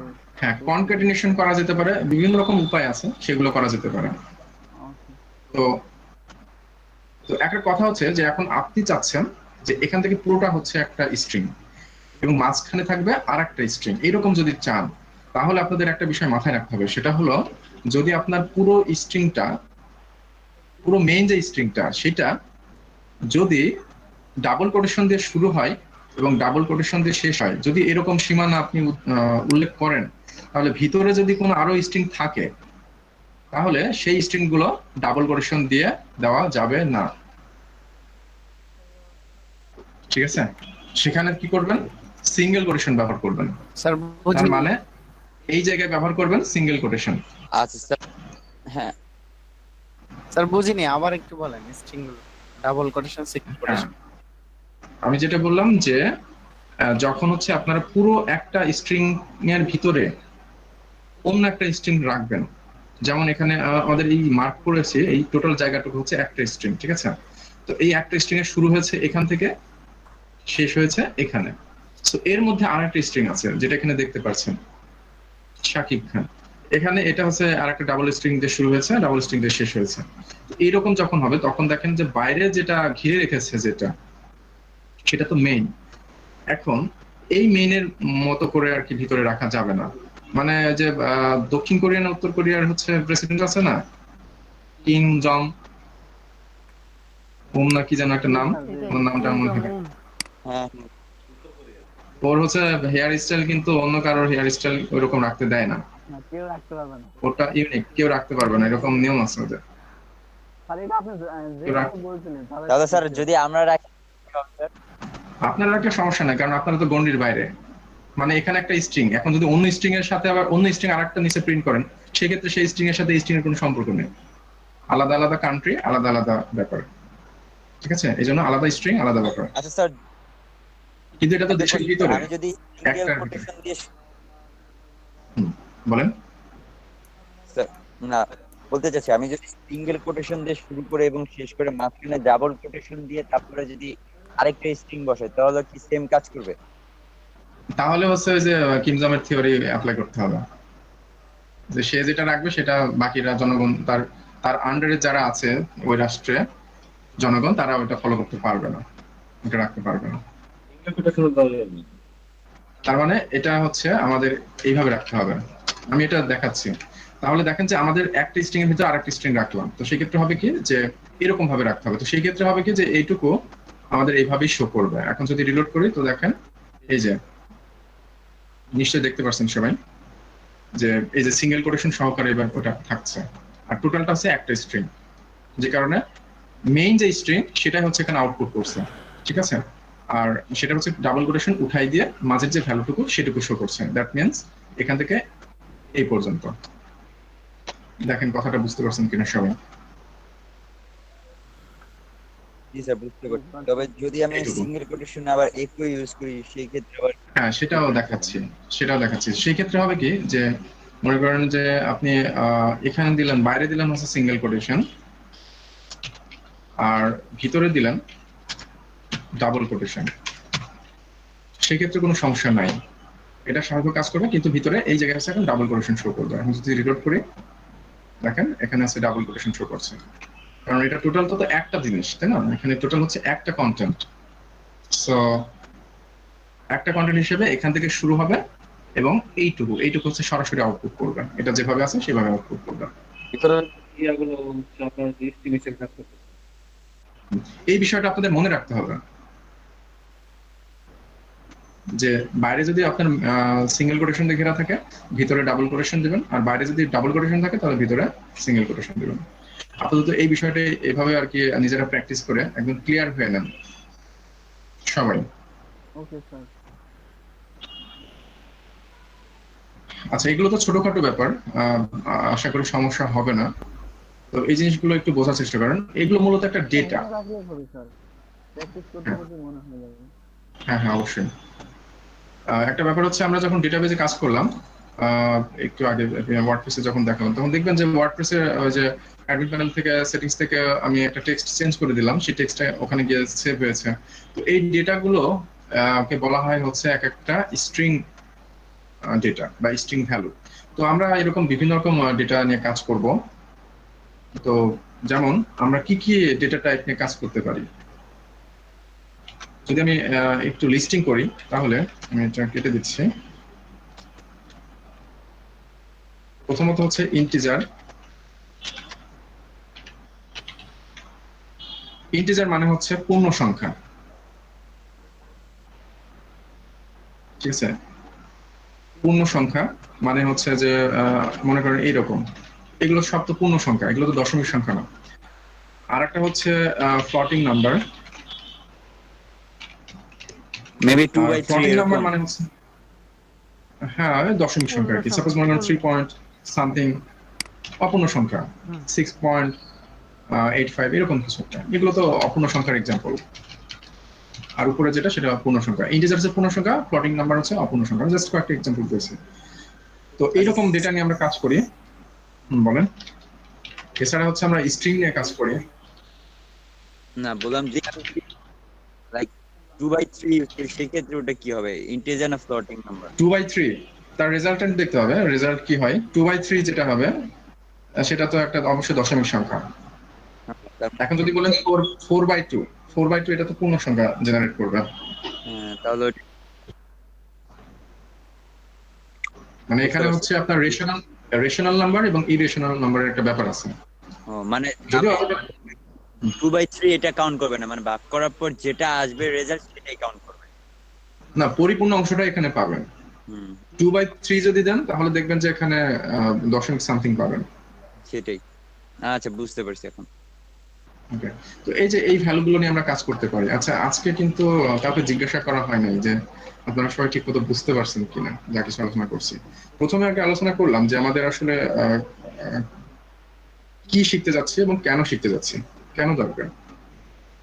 আমাদের ওয়ার্ডপ্রেসে যখন থিম ডেভেলপমেন্ট করব, তখন ডেভেলপমেন্ট করার জন্য আমাদের যা কিছু কাজ করব বেশিরভাগ হচ্ছে পিএইচপি দিয়ে কাজ করতে হবে, ঠিক আছে? বেশিরভাগই পিএইচপি, সাথে হচ্ছে এইচটিএমএল তো অবশ্যই লাগবে, সিএসএস জাভাস্ক্রিপ্ট এগুলো লাগবে। তো জাভাস্ক্রিপ্টের ইউজেস প্রথমে কম হবে, সমস্যা নেই। তো যেগুলো ব্যবহার করা হবে সেগুলো আমি ক্লাসের মধ্যে আমি দেখাই দেবো, সমস্যা হবে না। তো মেইন ফোকাস থাকতে হবে আমাদের পিএইচপির সাথে, যে পিএইচপি দিয়ে কিভাবে আমরা ডেটাবেজের সাথে কাজ করতে পারি। তো ডেটাবেজে কাজ করার আগে আমাদের পিএইচপি তেও আগে জানতে হবে যে কিভাবে পিএইচপি কাজ করে, কিভাবে আমরা এগুলো কোড লিখবো, সেই নিয়ম কানুন গুলো আমাদের জানতে হবে। তো এই আর কি, যে আমাদের যে ডেটাবেজ, আমাদের যে হচ্ছে যে ডেটা নিয়ে কাজ করবো বিভিন্ন রকম, সেই ডেটাগুলো হচ্ছে এরকম কমন টাইপের হয়, যে integer, floating number, string. String হচ্ছে এরকম ডাবল কোটেশনের হতে পারে অথবা সিঙ্গেল কোটেশনের হতে পারে, ঠিক আছে? যেমন হচ্ছে আমরা যে ওয়ার্ডপ্রেসের যে এক্সাম্পলটা দিলাম, যে ড্যাশবোর্ড থেকে সেটিংস থেকে জেনারেলে গিয়ে যে চেঞ্জ করে দিয়েছিলাম এবং ডেটাবেজে সেটা সেভ হয়েছিল, সেটা হচ্ছে একটা স্ট্রিং ভ্যালু। ওটা কিন্তু কোনো ইন্টিজার বা ফ্লোটিং নাম্বার না, স্ট্রিং ভ্যালু সেটা, এটা মনে রাখতে হবে। আরেকটা ভ্যালু আমরা ইউজ করব, সেটা হচ্ছে বুলিয়ান। বুলিয়ান ভ্যালু যেটা, বুলিয়ান বা বুলিন যেটাই বলেন না কেন, এটার মানে হচ্ছে ট্রু বা ফলস।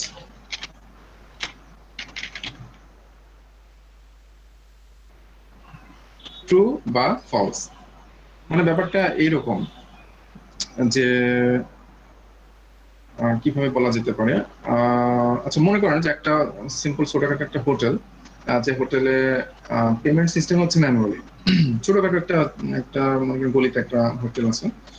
তো সেখানে আপনি নাস্তা করলেন, আপনি নাস্তা করে এসে আপনি এখন কাউন্টারের কাছে আসলেন, কাউন্টারের কাছে এসে বিলটা জমা দিয়েছেন। এখন বিলটা জমা দিয়েছে কিনা সেটা মনে করেন যে মুখে তো অত কিছু বলা সম্ভব না, মনে করেন ইশারায় হচ্ছে বিলটা দিয়েছে কি দেই নাই সেটা আপনি গেটম্যানকে মনে করেন যে কাউন্টারে সে জানাবে।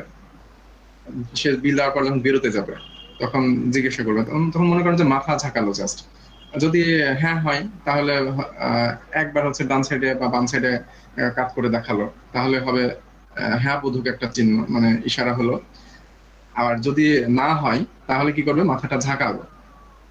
এই যে জাস্ট এই দুই রকম, যে বিল দিয়েছে কি দেয়নি, যে কোনো একটা। এখানে কিন্তু অন্য কিছু কিন্তু খরচ করতেছে না, ঠিক আছে? এখানে হচ্ছে যে জাস্ট সিগন্যাল দিচ্ছে যে হ্যাঁ অথবা না, এই দুটা, আর কিছু দরকার নেই। লজিক হ্যাঁ, এই টাইপের ভ্যালু নিয়ে কাজ করার জন্য আমাদের কোডিং এর ভিতরে আমাদের কাজ করা লাগবে, সেটাকে বলা হবে হচ্ছে বুলিয়ান বা বুলিয়ান টাইপ, যেখানে হচ্ছে ট্রু বা ফলস হিসেবে ব্যাপারটা থাকবে, হয় সত্য নয় মিথ্যা, যে কোনো, হ্যাঁ অথবা না, এছাড়া কিছু নেই। তো এখন কথা হলো যে অন্যান্য টাইপের সাথে এটা পার্থক্য কি বা এটার প্রয়োজনীয়তা কি? এই টাইপের ডেটার প্রয়োজনটা এটাই যে আমরা সহজে যাতে আমরা একটা কিছু চেক করতে পারি, বেশি কিছু আমার প্রয়োজন না পড়ে। কারণ হচ্ছে কি, যখন আপনারা কোডে কাজ করবেন, কোড লিখবেন, তখন এটা যখন আপনার মেশিনে, আপনার কম্পিউটার সিস্টেমের মেশিনে যখন হচ্ছে এটা এক্সিকিউট করবে, তখন হচ্ছে এটা এক্সিকিউট করতে তো মেমোরিতে একটা জায়গা নেবে। তো আপনার অযথা একটা ভ্যারিয়েবল ডিক্লেয়ার করে মেমোরিতে একটা জায়গা দখল করে জাস্ট কোনো একটা সিদ্ধান্ত হ্যাঁ বা না, জাস্ট এইটুকু বোঝার জন্য অযথা হচ্ছে ভ্যারিয়েবল তৈরি করে সেখানে জায়গা নেওয়ার কোনো মানে হয় না। ঠিক আছে? যেখানে শুধু হ্যাঁ বা না বোঝার দরকার।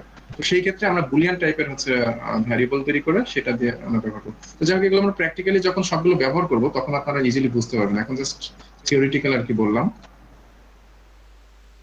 তো প্র্যাকটিক্যালি আমরা সবই কাজ করবো। তো যেটা পূর্ণ সংখ্যা সেটা খুবই সহজ ব্যাপার।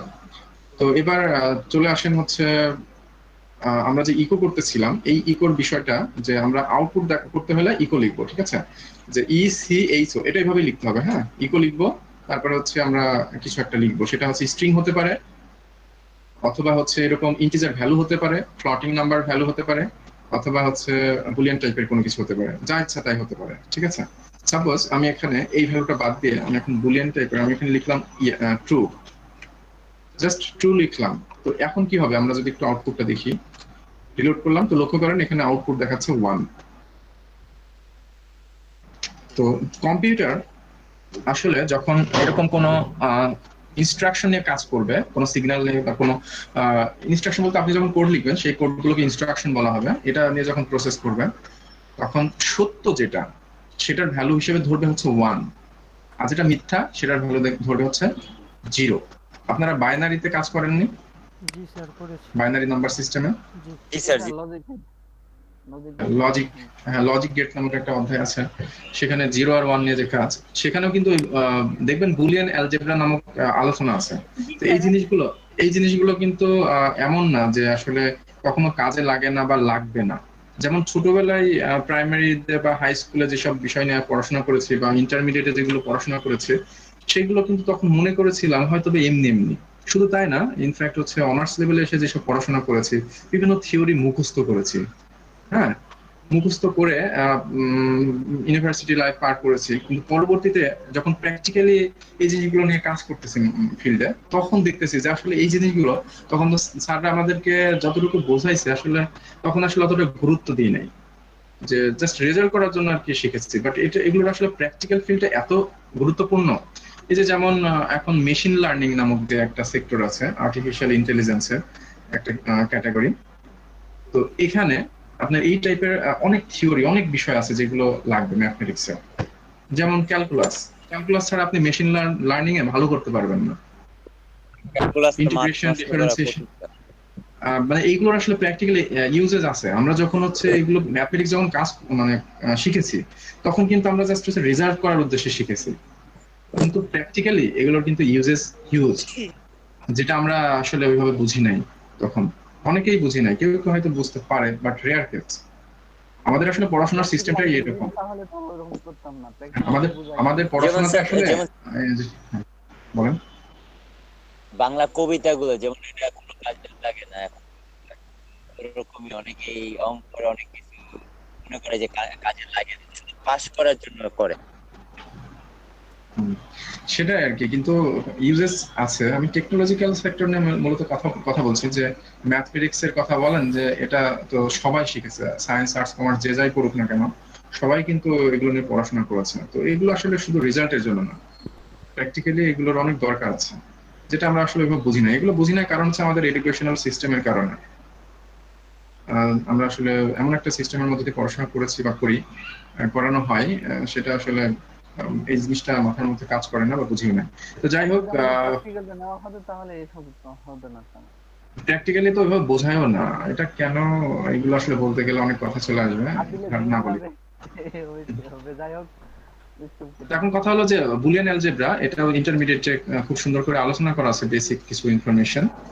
তো এইগুলো যেমন আপনার কম্পিউটারের হচ্ছে যে মেইন বোর্ড, ওই বোর্ডের মধ্যে লজিক্যাল যে কাজগুলো হয়, ওই কাজগুলো সব কিন্তু লজিক গেটের মাধ্যমে হয়, ঠিক আছে? তো সেই জিনিসগুলো কিভাবে ডিজাইন করতে হয়, কোনটা কিভাবে কোন জায়গায় কাজ করছে, এই জিনিসগুলো কিন্তু আমরা জানি না। আমরা শুধু থিওরিটিক্যাল অল্প কিছু মার্কস পাওয়ার জন্য কিছু নিয়ম কানুন জাস্ট মুখস্থ করেছিলাম, বাট এগুলোর কিন্তু হিউজ ইউজেস, মানে এগুলো ছাড়া কোনো কাজই হবে না, কম্পিউটার সিস্টেমে কাজ করবে না। এই যে বুলিয়ানের এই থিওরি ছাড়া আপনাদের কম্পিউটার চলবেই না। তো এখন যে কম্পিউটারে আপনাদের ক্লাস নিচ্ছে, এখানে হচ্ছে এই বুলিয়ান অ্যালজেব্রার হচ্ছে অবদান কাজ করছে এই মুহূর্তে। যাই হোক, সবকিছুই দরকার আছে, হার্ডওয়্যারের দরকার আছে, সফটওয়্যারের দরকার আছে, প্রত্যেকটা ফিল্ডের প্রয়োজন। আচ্ছা, তো এখন কথা বলতেছিলাম যে এগুলো আমরা প্র্যাকটিক্যালি ইউজেস দেখবো। তো এখন হচ্ছে এখানে জাস্ট ট্রুটা যখন পাঠালাম তখন হচ্ছে কি 1 শো করছে, ব্রাউজারে দেখলাম। তারপরে আমরা যদি এখানে ফলস লিখি, এটার আউটপুট দেখতে চাই, তাহলে দেখবো যে এখানে 0 আসছে। রিলোড করলাম, তো এটা আসলে নর্মালি শো করছে না। হ্যাঁ, তো এটা মূলত হচ্ছে 0 হয়, আর যেটা ট্রু সেটা হচ্ছে 1। এগুলো লজিক্যালি আমরা যখন কাজ করব তখন আমরা দেখবো যেগুলোর কাজ কি। আর সংখ্যা তো দেখলামই, এখানে মনে করেন 3.454 এরকম, এটা যদি আমি লিখে দিই।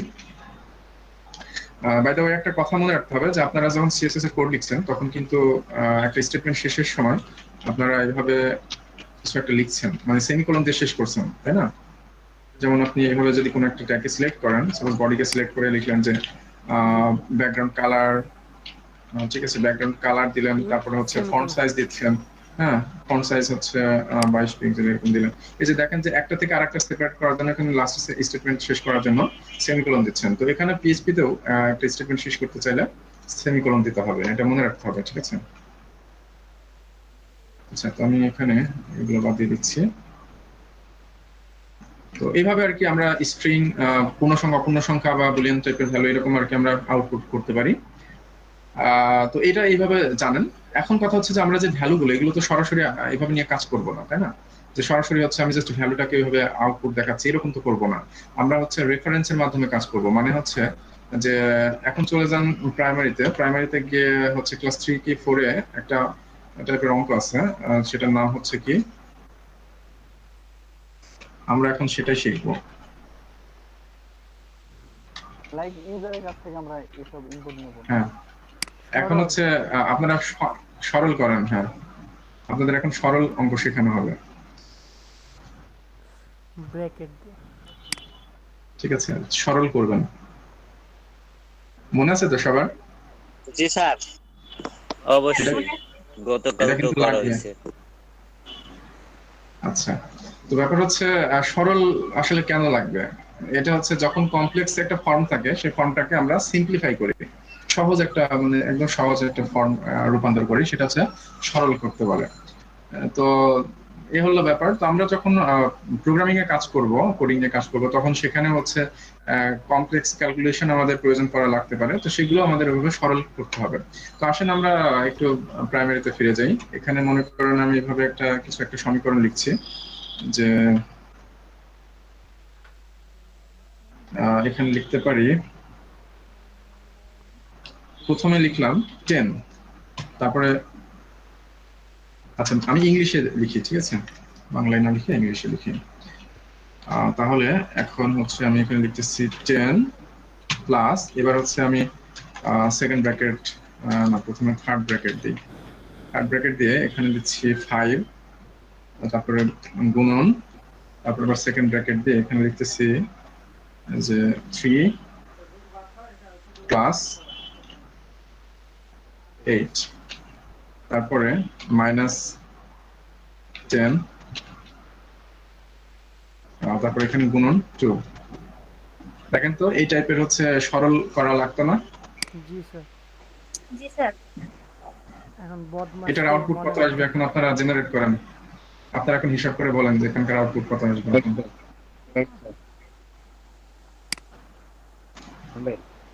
কি এটা কিভাবে হবে? 10 প্লাস, তারপর থার্ড ব্র্যাকেট কি এইভাবে থাকবে, মাঝে কি কাজ হবে? 5 গুণন 11 3 11 আর মাইনাস 10, আর এর সাথে গুণন থাকবে হচ্ছে 2। আচ্ছা, এরপরে 10 প্লাস, তারপর হচ্ছে 5 আর 11 গুণ করলে কত হয়? 55 55। এখানে এখানে একটা বোঝার বিষয় যে এখানে দেখেন যে 11 থেকে 10 বিয়োগ করে 1 হবে, সেই 1 কি 5 এর সাথে গুণ হবে? না, না 5 হচ্ছে 11 এর সাথে গুণ হবে, তারপরে -10 হবে। 5 আর 11 কোনটা হবে? 5 আর 11 গুণ হবে 5 11 সাথে গুণ হয়, তারপরে দেখেন এটা কিন্তু প্রাইমারি আগে গুণ ক্লাস হয়। 3 4 এর কাজ কিন্তু। হ্যাঁ, এই জায়গায় 5 হচ্ছে আর 11 এগুলো গুণ হবে। এগুলো তো অপারেটরের ব্যাপার। আচ্ছা যাই হোক, এখানে আমি গুণ চিহ্ন হিসেবে কিন্তু স্টার চিহ্ন ব্যবহার করেছি, এখানে এক্স চিহ্নটা দিলে ভালো হতো এইভাবে। তো যাই হোক আর কি, কোডিং এ হচ্ছে গুণ চিহ্নকে স্টার চিহ্ন দিয়ে বোঝানো হয়। আচ্ছা, তো এখন কথা হলো যে আমাদের এখানে এই যে চিহ্নগুলো আছে, যোগ বিয়োগ গুণ ভাগ, এগুলোর এই অপারেটর গুলোর একটু পাওয়ার কম বেশি আছে, ঠিক আছে? তো সেই হিসেবে এখানে বিয়োগের চাইতে গুণের পাওয়ার বেশি, যে কারণে এই দুটো আগে গুণ করবে। তার মানে হচ্ছে এখানে আসবে 55, তারপরে -10 বা 10, আর এর সাথে গুণ অবস্থায় কত আছে? 2। আচ্ছা, এরপরে হচ্ছে 10, এর সাথে হচ্ছে যোগ হবে কত? এরপরে 55 থেকে 10 বাদ দিলে কত হবে? 45 45। 45 এর সাথে হচ্ছে গুণ অবস্থায় থাকবে কোনটা? 2। ব্র্যাকেট তো উঠে যাবে। এখন আসলে ব্র্যাকেটটা দরকার নেই। তাহলে এটার জেনারেট কত জেনারেট করতেছে রেজাল্ট? 10 plus 90 90, তার মানে হচ্ছে 100। এই তো আমাদের সহজ সরল হয়ে গেল। তো প্রোগ্রামিং এও হচ্ছে যখন আপনারা বিভিন্ন ক্যালকুলেশন করবেন, তখন এরকম ভাবে বিভিন্ন সেন্টেন্স লেখা লাগতে পারে।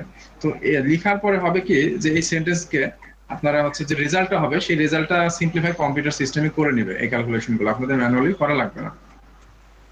এখন কথা হলো, এই জায়গায় যদি আমরা একটা কাজ করি, কাজটা কেমন, যে আমি যদি এভাবে বলে দেই স্যার যে ভাইয়ের হ্যাঁ, এখানে মনে করেন আমি একটা ভ্যারিয়েবল উল্লেখ করলাম, ঠিক আছে, যে এক্স নামক একটা ভ্যারিয়েবল উল্লেখ করলাম, আর এখানে আমি বলে দিলাম যে যেখানে এক্স সমান হচ্ছে 5, আমি এভাবে একটা লিখে দিলাম। অনেক সময় এরকম বলে দেওয়া থাকে না ম্যাথমেটিক্সে, যে এরকম কোন একটা কিছু দিয়ে, তাহলে এখানে আমাদের কি হবে, এই জায়গায় কি বসবে বলেন তো? 5 5 5 হবে, তার মানে 5 আর 5 গুণ হবে, তার মানে 25 হবে। তার মানে এই জায়গায় হয়ে যেত 25। 25 মাইনাস 10 কত হইতো? 15 হইতো। 15 আর 2 গুণ করলে 30 হইতো। 30 আর 10 কত হইতো? এটা আলটিমেটলি 40 হইতো। আচ্ছা, যদি আমি x এর ভ্যালুটা চেঞ্জ করে দিই, এটা মনে করেন হলো 2, তাহলে কত হইতো? 10 10 হইতো, তার মানে 0 হইতো। আলটিমেটলি রেজাল্ট কত হয়ে যেত? রেজাল্ট হইতো 10। পুরো আর এটা তো বাকিগুলো তো 0 হয়ে যেত, ঠিক আছে? অ্যানসার 10। তো আমার কথা হচ্ছে যে এখানে দেখেন যে x এর মাধ্যমে আমরা একটা ভ্যালু রেখেছি। আমি যদি এখানে আরেকটা ভ্যালু রাখি, যে y ইকুয়াল 4 বা 5, আমি এটা রাখলাম, এই দুইটা আমি কন্ডিশন দিয়ে রাখলাম। আর এখানে এই 2 এর কাছে আমি এখানে y দিয়ে রাখলাম। দেখেন তো কোনো আপত্তি আছে? না স্যার তাহলে এটা সিম্পলিফাই করতে পারবেন না? যে 5 এর সাথে এখানে x এর কাছে বসে যাবে x এর ভ্যালুটা, মানে 2, আর y এর কাছে বসবে 5, তাহলে কত হইতো? 2। তার মানে এখানে আলটিমেটলি 10ই হইতো। আমি যদি এখানে x এর ভ্যালু 2 এর কাছে 3 করে দিই, তাহলে কি হইতো? এবার রেজাল্ট কত হইতো একটু বলেন? 15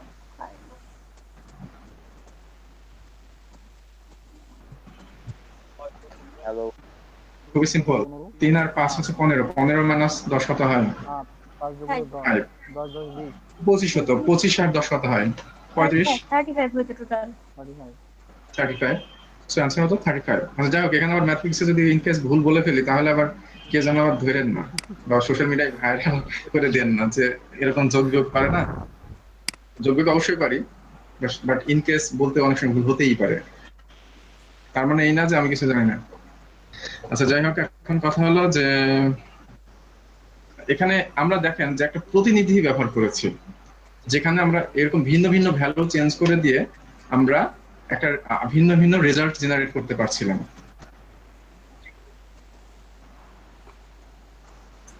পারছিলাম তো?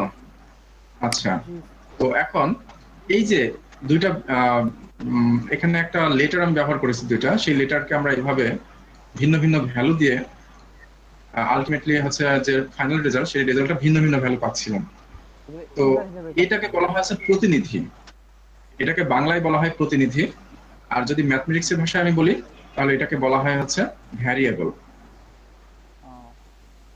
ঠিক আছে, এটাকে বলা হয় স্যার এই ভ্যারিয়েবল। কি ভাগ কম্পিউটার ল্যাঙ্গুয়েজে কি ভাগ বুঝে না, লাইক এটা হ্যাঁ অবশ্যই অবশ্যই বোঝে, অ্যারিথমেটিক যে অপারেশন গুলো আছে সবই বোঝে, সমস্যা নেই। আমি এগুলো বোঝাবো এখন। এই জন্য বুঝি নাই। হ্যাঁ ইউজ অবশ্যই করবো, সমস্যা না। তো কথা হচ্ছে প্রথমত আপনাদের এই ভ্যারিয়েবলের কনসেপ্টটা ক্লিয়ার করার জন্য মূলত এটা আপনাদের দেখানো, এবং হচ্ছে সরলও এটাও দরকার আছে, কারণ এরকম টাইপের ফর্ম হতে পারে যে যে কোনো সংখ্যা বা কোনো ভ্যারিয়েবলের সাথে এভাবে গুণ থাকবে। এখানে মনে করেন যে আরেকটা কোনো কিছু থাকতে পারতো, সাপোজ জেড থাকলো, হ্যাঁ এখানে মনে করেন 5 এর কাছে মনে করেন জেড আছে, তাহলে জেড আর এক্স এর যে ভ্যালু আছে সেই ভ্যালু গুণ করতো, গুণ করে তার সাথে 10 বিয়োগ করতো, যে রেজাল্ট হতো তার সাথে ওয়াই এর ভ্যালুটা গুণ করতো, গুণ করে যে রেজাল্ট হতো এভাবে সিম্পলিফাই করতো, ঠিক কিনা? জি স্যার। ওকে, সবাই বুঝতে পেরেছেন তো? জি স্যার। জি স্যার। ওকে, তো এগুলোর আসলে প্রয়োজনীয়তা কি এগুলো পরে বুঝতে পারবেন। তো এখন আসেন যে এই কাজগুলোই আমি যদি এখন পিএইচপি তে করতে চাই তাহলে সেটা কিভাবে করব।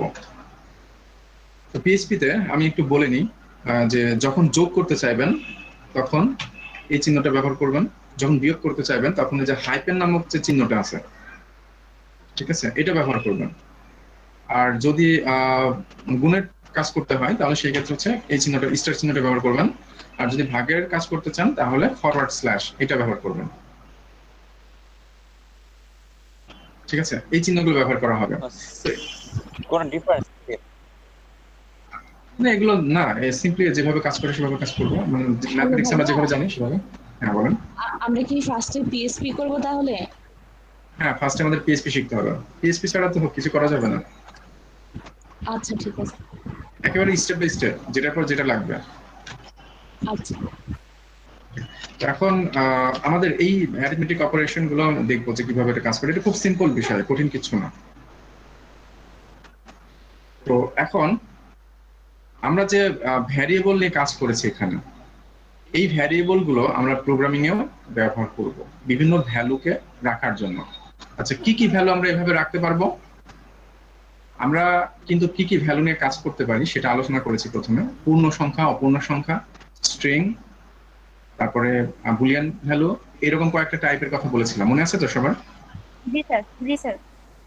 ওকে, তো সেই ভ্যালুগুলো আমরা এইভাবে রাখতে পারবো, যেমনটা হচ্ছে এখানে এক্স নামক ভ্যারিয়েবলে যেভাবে রেখেছি, ওয়াই নামক ভ্যারিয়েবলে যেভাবে রেখেছি, এভাবে রাখতে পারবো। তো ভ্যারিয়েবল নেমগুলো আমরা নরমালি হচ্ছে ম্যাথমেটিক্সে আমরা যেভাবে লিখি সরাসরি হচ্ছে একটা লেটার ইউজ করতাম, তাই না? আমাদের অ্যালফাবেটের হচ্ছে লেটার ইউজ করতাম। আর এখানে প্রোগ্রামিং এ পিএইচপি তে স্পেশালি আমরা যদি ভ্যারিয়েবল এভাবে তৈরি করতে চাই, যদি এক্স নামক ভ্যারিয়েবল তৈরি করতে চাই তাহলে প্রথমে আগে ডলার চিহ্ন দিতে হবে, দিয়ে তারপরে হচ্ছে আমি যে ভ্যারিয়েবলের নেমটা দিতে যাচ্ছি সেটা এক্স হোক, ওয়াই হোক, জেড হোক, যাই হোক না কেন এরকম কিছু একটা লিখবো। সাপোজ আমি এখানে যে ম্যাথমেটিক্সটা করেছি সেই আলোকে আমি এখানে লিখতে যাচ্ছি, ঠিক আছে, যে এক্স এ আমি কিছু একটা ভ্যালু রাখতে যাচ্ছি, এক্স এ কত রাখতে যাচ্ছি, 3, মানে ওখানকার আলোকে। এখন এটা একটা স্টেটমেন্ট, এই কারণে স্টেটমেন্ট শেষ করতে হবে নিয়ম অনুযায়ী। তারপরে আর একটা ভ্যারিয়েবল আমি নিচ্ছি ওয়াই নামে, যেখানে ভ্যালু রাখতেছি কত, 10, স্টেটমেন্ট শেষ করলাম। তাহলে আমার এই লাইনের কাজটুকু হয়ে গেল, এইটুকু। এবার আমি এই স্টেটমেন্টটা আমি একটু এখানে লিখবো। স্যার এখানে কি ডলার চিহ্ন দিয়ে ভ্যারিয়েবল ডিক্লেয়ার করা হচ্ছে? হ্যাঁ হ্যাঁ এক্স্যাক্টলি। তো তার আগে আমি যে এখানে দুইটা ভ্যারিয়েবল দুইটাতে রেখেছি, যেমন এখানে এক্স এ 3 রেখেছি, ওয়াই তে 10 রেখেছি, ওইভাবে আমরা এখানে দুইটা ভ্যালু রাখলাম, ঠিক আছে। কিন্তু নিয়ম হচ্ছে পিএইচপি তে, এটা আপনারা মনে রাখবেন যে পিএইচপি এর হচ্ছে এই ভ্যারিয়েবলের নেমের আগে একটা ডলার চিহ্ন দিয়ে দিতে হবে। প্রত্যেকটা ভ্যারিয়েবলের নেমের আগে এরকম একটা করে ডলার চিহ্ন হবে, ঠিক আছে। সুতরাং কিবোর্ডে হচ্ছে আপনি ডলার চিহ্নটা একেবারে এর মতো রাখবেন, মাছরাঙা যেভাবে হচ্ছে টার্গেট করে মাছ শিকার করে ওইরকম ভাবে একদম টার্গেট করে রাখবেন, যে খুব সহজেই যাতে হচ্ছে আপনি ডলার চিহ্নটা দিয়ে নিতে পারেন। কারণ ভ্যারিয়েবল লিখবেন মানে হচ্ছে ডলার চিহ্ন দিতে হবে, এই আর কি। ডলার লিখতে লিখতে একসময় ডলার ইনকাম করবেন, ডলারের কথাই যাবেন। চাইলে অন্যান্য কারেন্সি আর্ন করতে এটা পারেন। ভালো। আর এর এই সিম্বলটার অন্য কোনো নাম স্যার আছে না? ডলারের মান বেশি না ইউরোর মান বেশি? ইউরোর মান বেশি।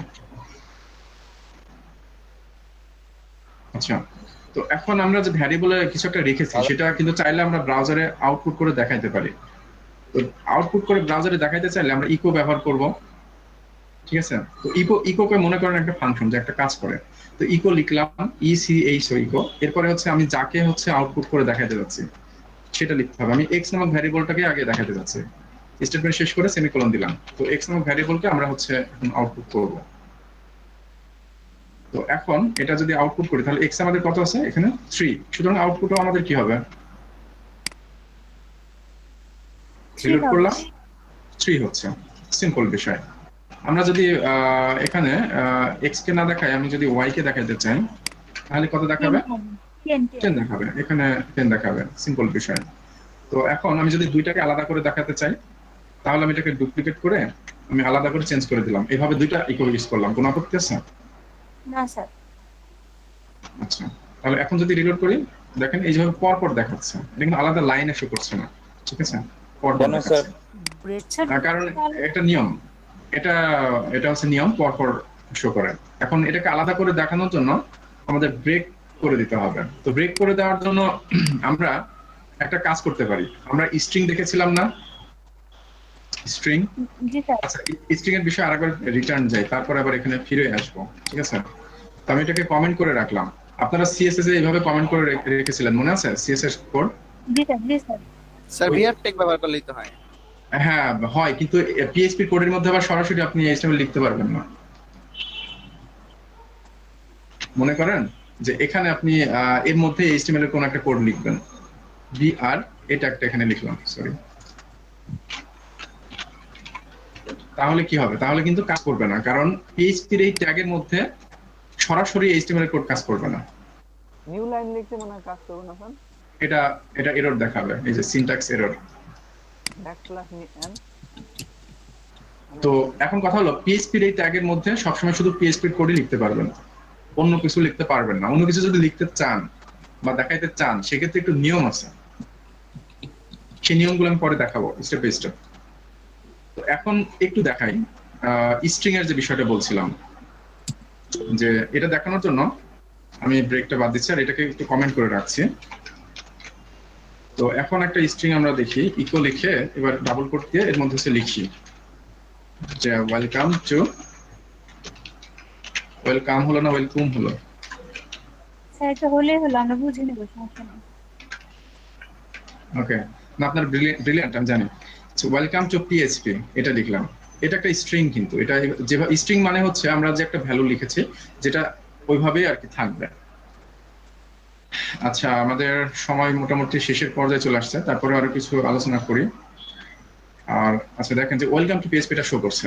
এখন কথা হলো এর ভিতরে আমরা যেটা যেভাবে রাখবো সেটা সেভাবে শো করবে। যেমন এর মধ্যে আমি কোলন চিহ্ন দিলাম স্ট্রিং এর ভিতরে, তাহলে কিন্তু এই কোলন চিহ্ন সহকারে কিন্তু শো করবে, ঠিক আছে?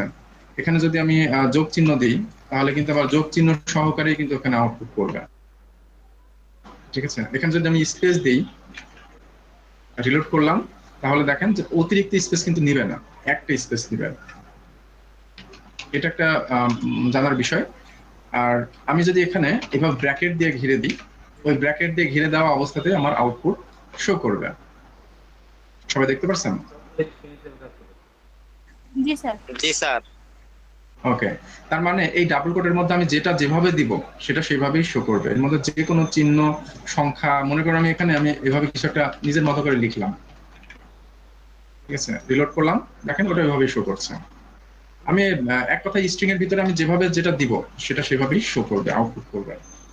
তো আমরা চাইলে এর মধ্যে আবার এইচটিএমএল ও লিখতে পারি স্ট্রিং এর ভিতরে। এটা একটা ইন্টারেস্টিং বিষয়। যেমন আমি এখানে h1 ট্যাগ লিখতেছি, এইভাবে লিখে এর মধ্যে আমি কিছু একটা লিখতেছি কেন আসছে যে মামা? নাও জোরে। আমি এখানে কিছু একটা টেক্সট লিখে দিলাম, ঠিক আছে। এবার রিলোড দিলাম, এবার দেখেন এটা কি হচ্ছে, এটাও কিন্তু আউটপুট শো করছে, ঠিক কিনা? স্যার এইটা তো নিল। হ্যাঁ অবশ্যই নিচ্ছে, কারণ স্ট্রিং এর ভিতরে আমরা পিএইচপি লিখতে পারবো, এইচটিএমএল লিখতে পারবো, এইচটিএমএল লিখতে পারবো, সিএসএস লিখতে পারবো, জাভাস্ক্রিপ্ট লিখতে পারবো। যেমন দেখেন এখানেই হচ্ছে আমি এভাবে লিখতেছি স্টাইল, কিন্তু একটা বিষয় মনে রাখতে হবে যে পুরো একটা স্ট্রিং পিএইচপি তে, সো এখানে ডাবল কোট দিয়ে ঘিরে আছে, সুতরাং আমাদের ভিতরে এখন কি করতে হবে, এটাকে হচ্ছে সিঙ্গেল কোড লিখতে হবে, তাই না? আমি ইনলাইন সিএসএস লিখতে যাচ্ছি, ঠিক আছে। তো এখানে সিঙ্গেল কোড দুটা দিলাম, দিয়ে এখানে লিখলাম কালার দিলাম হচ্ছে রেড। তাহলে দেখবেন যে এই টেক্সটটুকুর কালার রেড হয়ে আছে, এই যে দেখেন রেড হয়ে গেছে। তো এখানে দেখেন যে এইটুকু আমি যদি ইকোর মধ্যে নাও দিতাম, যদি বাইরে দিতাম এমনি সিম্পলি, তবুও কাজ করতো, কিন্তু সেটা পিএইচপি কোডের মধ্যে না, সেটা পিএইচপির বাইরে লিখতে হবে। পিএইচপির বাইরে দিলে এটা সিম্পলি যেভাবে দেখানোর কথা সেটা সেইভাবে শো করতো, ঠিক আছে। তো এখন এই একইভাবে যদি এইটাকে যদি আমি কোনো একটা ট্যাগ দিয়ে ঘিরে দিই, সাপোজ H2 দিয়ে ঘিরে দিলাম এই টেক্সটটুকু, যেটা আমরা সরাসরি একটা টেক্সট সিকো করছিলাম, দেখেন তো বুঝেন কিনা। আর এখানকার যে সিএসএস কোডটুকু সেটুকু হচ্ছে আমি এখানে দিয়ে দিলাম, দিয়ে এখানে জাস্ট লিখলাম অরেঞ্জ। এখন রিলোড করলাম, তো দেখেন এইটুকুর কালার চেঞ্জ হয়ে গেল এবং ফন্টের সাইজও কিন্তু চেঞ্জ হয়ে গেছে।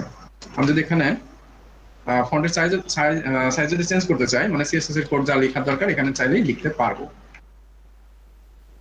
কথা বুঝতে পেরেছেন সবাই? জি স্যার। মানে এই পুরোটা হচ্ছে একটা এইচটিএমএল।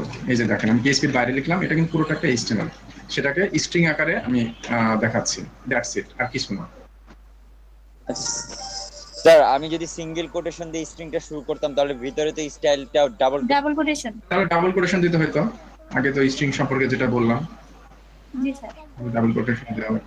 এই যেমন এখানে আমি তো তাহলে এই ক্ষেত্রে সিঙ্গেল কোটেশন দিয়ে শুরু করলে, হ্যাঁ সেক্ষেত্রে ইয়েস, সেক্ষেত্রে সিঙ্গেল কোটেশন দেওয়াটাই বেটার, কারণ সেক্ষেত্রে এইচটিএমএল এর যে ইয়েটা ডাবল কোটেশন সেটা ভিতরেই অ্যাট্রিবিউট গুলোতে ইউজ করতে পারবেন। যেমন এখানে আমি এইচটিএমএল টুকু ওইভাবে দিয়ে দিলাম, এর মধ্যে জাভাস্ক্রিপ্টও দিতে পারবেন, সমস্যা নেই। যেমন এখানে আমি একটা ইভেন্ট দিচ্ছি অন ক্লিক, জাস্ট বোঝানোর জন্য, ঠিক আছে। On click alert. স্যার এল হইছে, এল হইছে পড়ে না। আচ্ছা, অন ক্লিক অ্যালার্ট, এটা জাস্ট বোঝানোর জন্য যে আমি এখানে কিছু একটা লিখে দিচ্ছি, যে লিখতেছি এখানে দিচ্ছি ক্লিক করেন কেন, এখানে কিছু একটা এভাবে লিখে দিলাম। তো এখন যদি রিলোড করি, এখানে একটু ইয়াতে সমস্যা, স্ট্রিং এ একটু সমস্যা হয়েছে, এটা আসলে ঠিকঠাক করে দিতে হবে, ঠিক আছে। যে এটা কিভাবে দিতে হবে এই জিনিসটা আমি আজকে যেহেতু সময় পাচ্ছি না, আজকে সম্পূর্ণটা দেখানো সম্ভব হচ্ছে না, এটা আমি পরে বিস্তারিত আলোচনা করবো, যে সিঙ্গেল কোটেশন আর এই কোটেশন গুলো কিভাবে কাজ করা যায়, ঠিক আছে। ক্লিক করলে দেখা যাচ্ছে যে ওই জাভাস্ক্রিপ্টের ওই কাজটা করার কথা ছিল, কিন্তু এখন এই জিনিসটা ওইভাবে কাজ করতেছে না, এগুলো আমি পরে আবার আলোচনা করবো। আর এখানে সিঙ্গেল কোট ডাবল কোটের মধ্যে একটা ব্যাপার আছে, হ্যাঁ, এই জন্য এই যেখানে অ্যালার্ট আসতেছে। এখন এর ভিতরে যদি আপনি কোনো স্ট্রিং যদি লিখে দিতে চান তাহলে সেটা কিভাবে লিখতে হবে সেটা আমি পরে দেখাবো। এটা মূলত এখন যদি দেখাতে চাই, এখনো চাইলে দেখানো সম্ভব, যে আমি যদি এইভাবে একটা কোটেশন দিয়ে দিই, কোটেশন দেওয়ার পরে তারপরে হচ্ছে এইভাবে দিতে হবে, তারপরে এখানে আমি চাইলে সেটা লিখতে পারবো। আচ্ছা, তো যাই হোক আর কি, এই জিনিসগুলো এখন দরকার নেই আপাতত, যেটুকু দেখালাম এটুকুই আগে প্র্যাকটিস করেন। আজকে যেহেতু আমাদের ক্লাসের সময় শেষের দিকে চলে আসছে, এটা আর এখন আলোচনা করছি না, এই পর্যন্ত আপনারা ঠিকমতো দেখেন এবং ভালো করে প্র্যাকটিস করেন। আর যদি মনে করেন যে এছাড়াও আরো নিজেরা সময় পেলে আরো বেশি দেখবেন, তো চাইলে দেখে আসতে পারেন। পিএইচপির হচ্ছে যে এখানে সিনট্যাক্স, এই যে ভ্যারিয়েবলস সম্পর্কে যেগুলো দেওয়া আছে, ভ্যারিয়েবল, ইকো, প্রিন্টের সম্পর্কে এখন দেখার দরকার নেই, জাস্ট ইকোটাই ব্যবহার করেন। প্রিন্ট এবং ইকোর ভিতরে পার্থক্য কি ব্যবহার করার বিষয়টা তখন পরে আমি এক সময় দেখাবো, এখন এটা দরকার নেই, জাস্ট ইকোটা ব্যবহার করলে চলবে। ডেটা টাইপ হচ্ছে যেটা আর কি আলোচনা করতেছিলাম, যে স্ট্রিং, ইন্টিজার, ফ্লোট, বুলিয়ান, এগুলো আমরা ব্যবহার করতে পারি। তো বাকি যেগুলো আছে এগুলো এখন দরকার নেই, ঠিক আছে। অ্যারে, অবজেক্ট, নাল, রিসোর্স, এগুলো আমরা পরে প্র্যাকটিক্যালি আলোচনা করব যখন টপিক আসবে। যখন আমাদের টপিক আসবে তখন আলোচনা করবো ওই জিনিসগুলো, কারণ এখন আমাদের এই টপিকগুলো এখন দীর্ঘদিন আলোচনা হবে না। এখন যদি আমি এগুলো বলি তাহলে এই জিনিসগুলোর ভিতরে আরো মানে অতিরিক্ত হয়ে যাচ্ছে, এট এ টাইম ব্রেইন এত কিছু নিতে পারে না। তো এই জন্য এখন যেগুলো দরকার সেগুলো আগে বললাম, এগুলো এখন ভালো করে প্র্যাকটিস করেন, আর এই জিনিসগুলো পরবর্তীতে আলোচনা হবে। অ্যারের হচ্ছে একটা চ্যাপ্টারই আছে আলাদা। অবজেক্ট হচ্ছে যখন আমরা ক্লাস নিয়ে কাজ করব, অবজেক্ট ওরিয়েন্টেড প্রোগ্রামিং করব, তখন এটা দেখবো। নাল হচ্ছে এটা খুব সিম্পল বিষয়, তারপর আমি পরে দেখাবো এটা। আর স্ট্রিং, যেটা নিয়ে আর কি একটু আলোচনা করতেছিলাম, তবে এখানে স্ট্রিং এর কিছু ফাংশন আছে, built in library function PHP তে তৈরি করে দেওয়া আছে। তো এই জিনিসগুলো নিয়ে এখন মাথা ঘামানোর দরকার নেই, তবে যদি চান যে একটু দেখবেন চাইলে দেখতে পারেন, নো প্রবলেম। আর এখানে মোটামুটি যতটুকু সম্ভব হয় আপনারা যতটুকু পারেন মোটামুটি ততটুকু একটু নিজেটা দেখে প্র্যাকটিস করে আসতে পারেন, তাহলে বুঝতে সুবিধা হবে এবং আমিও দেখা যাচ্ছে দ্রুত সামনে এগোতে পারবো। ঠিক আছে। আর এখানে আরেকটা ব্যাপার আমি বলি যে ভ্যারিয়েবল সম্পর্কে, যে ভ্যারিয়েবলের নেম তো আমি জাস্ট এখানে লিখলাম কি এক্স আর ওয়াই, এরকম যে এভাবে লিখতে হবে এক্স ওয়াই লিখতে হবে কথা নেই। আমি এবিসি লিখতে পারি, নিজের নামও লিখতে পারি, এরকম কিছু রুলস আছে ভ্যারিয়েবল নেমটা কিরকম হবে। সেই রুলসটা আপনারা হচ্ছে যেখানে ভ্যারিয়েবলস অপশনে এসে এখান থেকে একটু দেখে নেবেন যে পিএইচপি ভ্যারিয়েবল লেখার নিয়ম হচ্ছে এখানে দেওয়া আছে। তো আমি এগুলো নিয়ে প্র্যাকটিক্যালি আরো কাজ করব, প্লাস দেখাবো সামনের দিন দেখাবো যে হ্যাঁ যে কোন ভ্যারিয়েবলটা কিভাবে হলে কোনটা হবে কোনটা হবে না, এরকম আর কি সামনের দিন দেখাবো। প্রথমে দেখায় তারপরে পরবর্তী টপিকগুলো আলোচনা করবো। তো আপনারা নিজেরা যতটুকু পারেন এগুলো প্র্যাকটিস করার পরেও যতটুকু পারেন ততটুকু এই টপিকগুলো দেখবেন, কারণ এখানে যে টপিকগুলো আছে এই টপিকগুলো সব শেখা লাগবে। শুধু হচ্ছে যে রেগুলার এক্সপ্রেশন যেটা আছে REGX, এটা এখন আপাতত প্রয়োজন হবে না। এটার আগ পর্যন্ত যেগুলো আছে এগুলো যতটুকু ম্যাক্সিমাম সম্ভব হয় আপনারা নিজেরা দেখে আসবেন। স্যার ঠিক আছে। ভিডিওটা পাবো কিভাবে? ভিডিওটা একটু পরেই পেয়ে যাবেন, 1 ঘন্টা হয়তো বা সর্বোচ্চ আধা ঘন্টা 1 ঘন্টার মতো পর, মানে আপলোড করেই। নেক্সট ক্লাস কালকে হবে না, নেক্সট ক্লাস হচ্ছে রবিবারে। আপনারা এই সময়টার মধ্যে প্র্যাকটিস করে যে যতটুকু সম্ভব ম্যাক্সিমাম একটু আগাই নেবেন। আর একটু বলেন যে ক্লাস কেমন লাগলো এখন? স্যার আজকে স্যার অনেক ভালো, আলহামদুলিল্লাহ ভালো স্যার। ওকে, একদিন পরে করালেন, এটাই অনেক খুশি লাগছে। হ্যাঁ অনেক ইন্টারেস্টিং বিষয়। দেখবেন যে কোডিং জিনিসটা আসলে যতটা ভীতিকর, এখন তো আসলে রিসোর্সের অভাব নেই, এত পরিমাণ রিসোর্স যে শুরু করতে সময় আসলে অনেক নষ্ট হয়, আর আগ্রহ থাকে না অনেক সময়, কন্টিনিউয়াস থাকে না, ব্রেক হয়ে যায়। তো ইনশাল্লাহ আপনারা ক্লাসগুলো কন্টিনিউ করেন, আশাহত হবে না, অনেক কিছু জানতে পারবেন এবং কোডিং জিনিসটাকে আর ভয় লাগবে না, অনেক সহজ লাগবে। স্যার সবাই যখন একটা HTML কে করবে না কনভার্ট, তখন মজা পাবে সবাই। হ্যাঁ সেটা আর কি, যখন একটা নিজের ডিজাইন করবে, ফার্স্টলি ডিজাইন করবে, তারপর সেই ডিজাইনটাকে ডাইনামিক করবে ডেটাবেজের সাথে, ওয়ার্ডপ্রেসের থিম তৈরি করবে, তখন আসলে আরো বেশি মজা পাবে। তারপরে কিভাবে প্লাগইন তৈরি করা যায়, তারপরে পেজ বিল্ডারের এক্সটেনশন উইজেট কিভাবে তৈরি করা যায়, আমরা মোটামুটি এরকম মানে বেশ ভালো ভালো জিনিসগুলো দেখবো, যেগুলো আসলে কোর্স ফিস হিসেবে আসলে এত কিছু দেখায় না সাধারণত। আমি দেখেছি যে যারা কোর্স বিক্রি করে ইন্টারন্যাশনাল পর্যায়ে, সেখানেও যেগুলো মোটামুটি লেভেলের কোর্স ওখানে হচ্ছে খুব বেশি কিছু থাকে না। আমি অ্যাডভান্স গুলো খোঁজার চেষ্টা করছি, কিছু কিছু আছে, বাট বেশিরভাগই ওই বেসিক পর্যায়ে। তো আপনারা ইনশাল্লাহ অ্যাডভান্স লেভেলের বিষয়গুলো দেখতে পাবেন এই কোর্সে, যেটা কোর্স ফিসের অনুযায়ী আসলে এনাফ না, কিন্তু আপনাদের জন্য শুধুমাত্র এই জিনিসটা আর কি দেওয়া হচ্ছে। ইউডেমিতে অনেক দেখলাম কোর্স স্যার, অনেক অনেক রিভিউ অনেক ভালো, কিন্তু তারা ওই বেসিকের উপরে খুব বেশি তো যায় না। হ্যাঁ ভাইয়া, আপনাকে ধন্যবাদ আমাদের এতটুকু সাপোর্ট করার জন্য। হ্যাঁ ইনশাল্লাহ, আপনাদের যেহেতু ক্লাস আসলে ব্রেক হয়ে গেছে, তো আর যেহেতু আমাকে বললেন, আমি যদিও প্রথমে ভাবছিলাম না, আমাকে প্রথমে কয়েকজন বললেন, তারপর আমি বিষয়টা সিরিয়াসলি হিসেবে ভাবলাম যে আসলে আপনাদের জন্য এটা ভালো হয়। ঠিক আছে, তো ঠিক আছে ইনশাল্লাহ আপনাদের ভালোই হবে, এটা খারাপ হবে না। আপনারা যদি কন্টিনিউ করেন সব ক্লাসগুলো অনেক ভালো হবে। দোয়া করবেন যেন সফল হতে পারি সবাই। হ্যাঁ ইনশাল্লাহ, অবশ্যই। যারা একদম সম্পূর্ণ ইনস্ট্রাকশন ঠিকমতো ফলো করবেন, প্র্যাকটিস করবেন রেগুলার, আজকের কাজ আজকে রাত্রে হয়তো প্র্যাকটিস করতে সময় না পেলে কালকে প্র্যাকটিস করবেন। পরশুদিন যেন আমি শুনি যে এমন কেউ যেন না শুনে যে প্র্যাকটিস করেননি, এবং একবার না বেশ কয়েকবার করে প্র্যাকটিস করবেন। ভিডিওটা প্রয়োজনে কয়েকবার করে দেখবেন।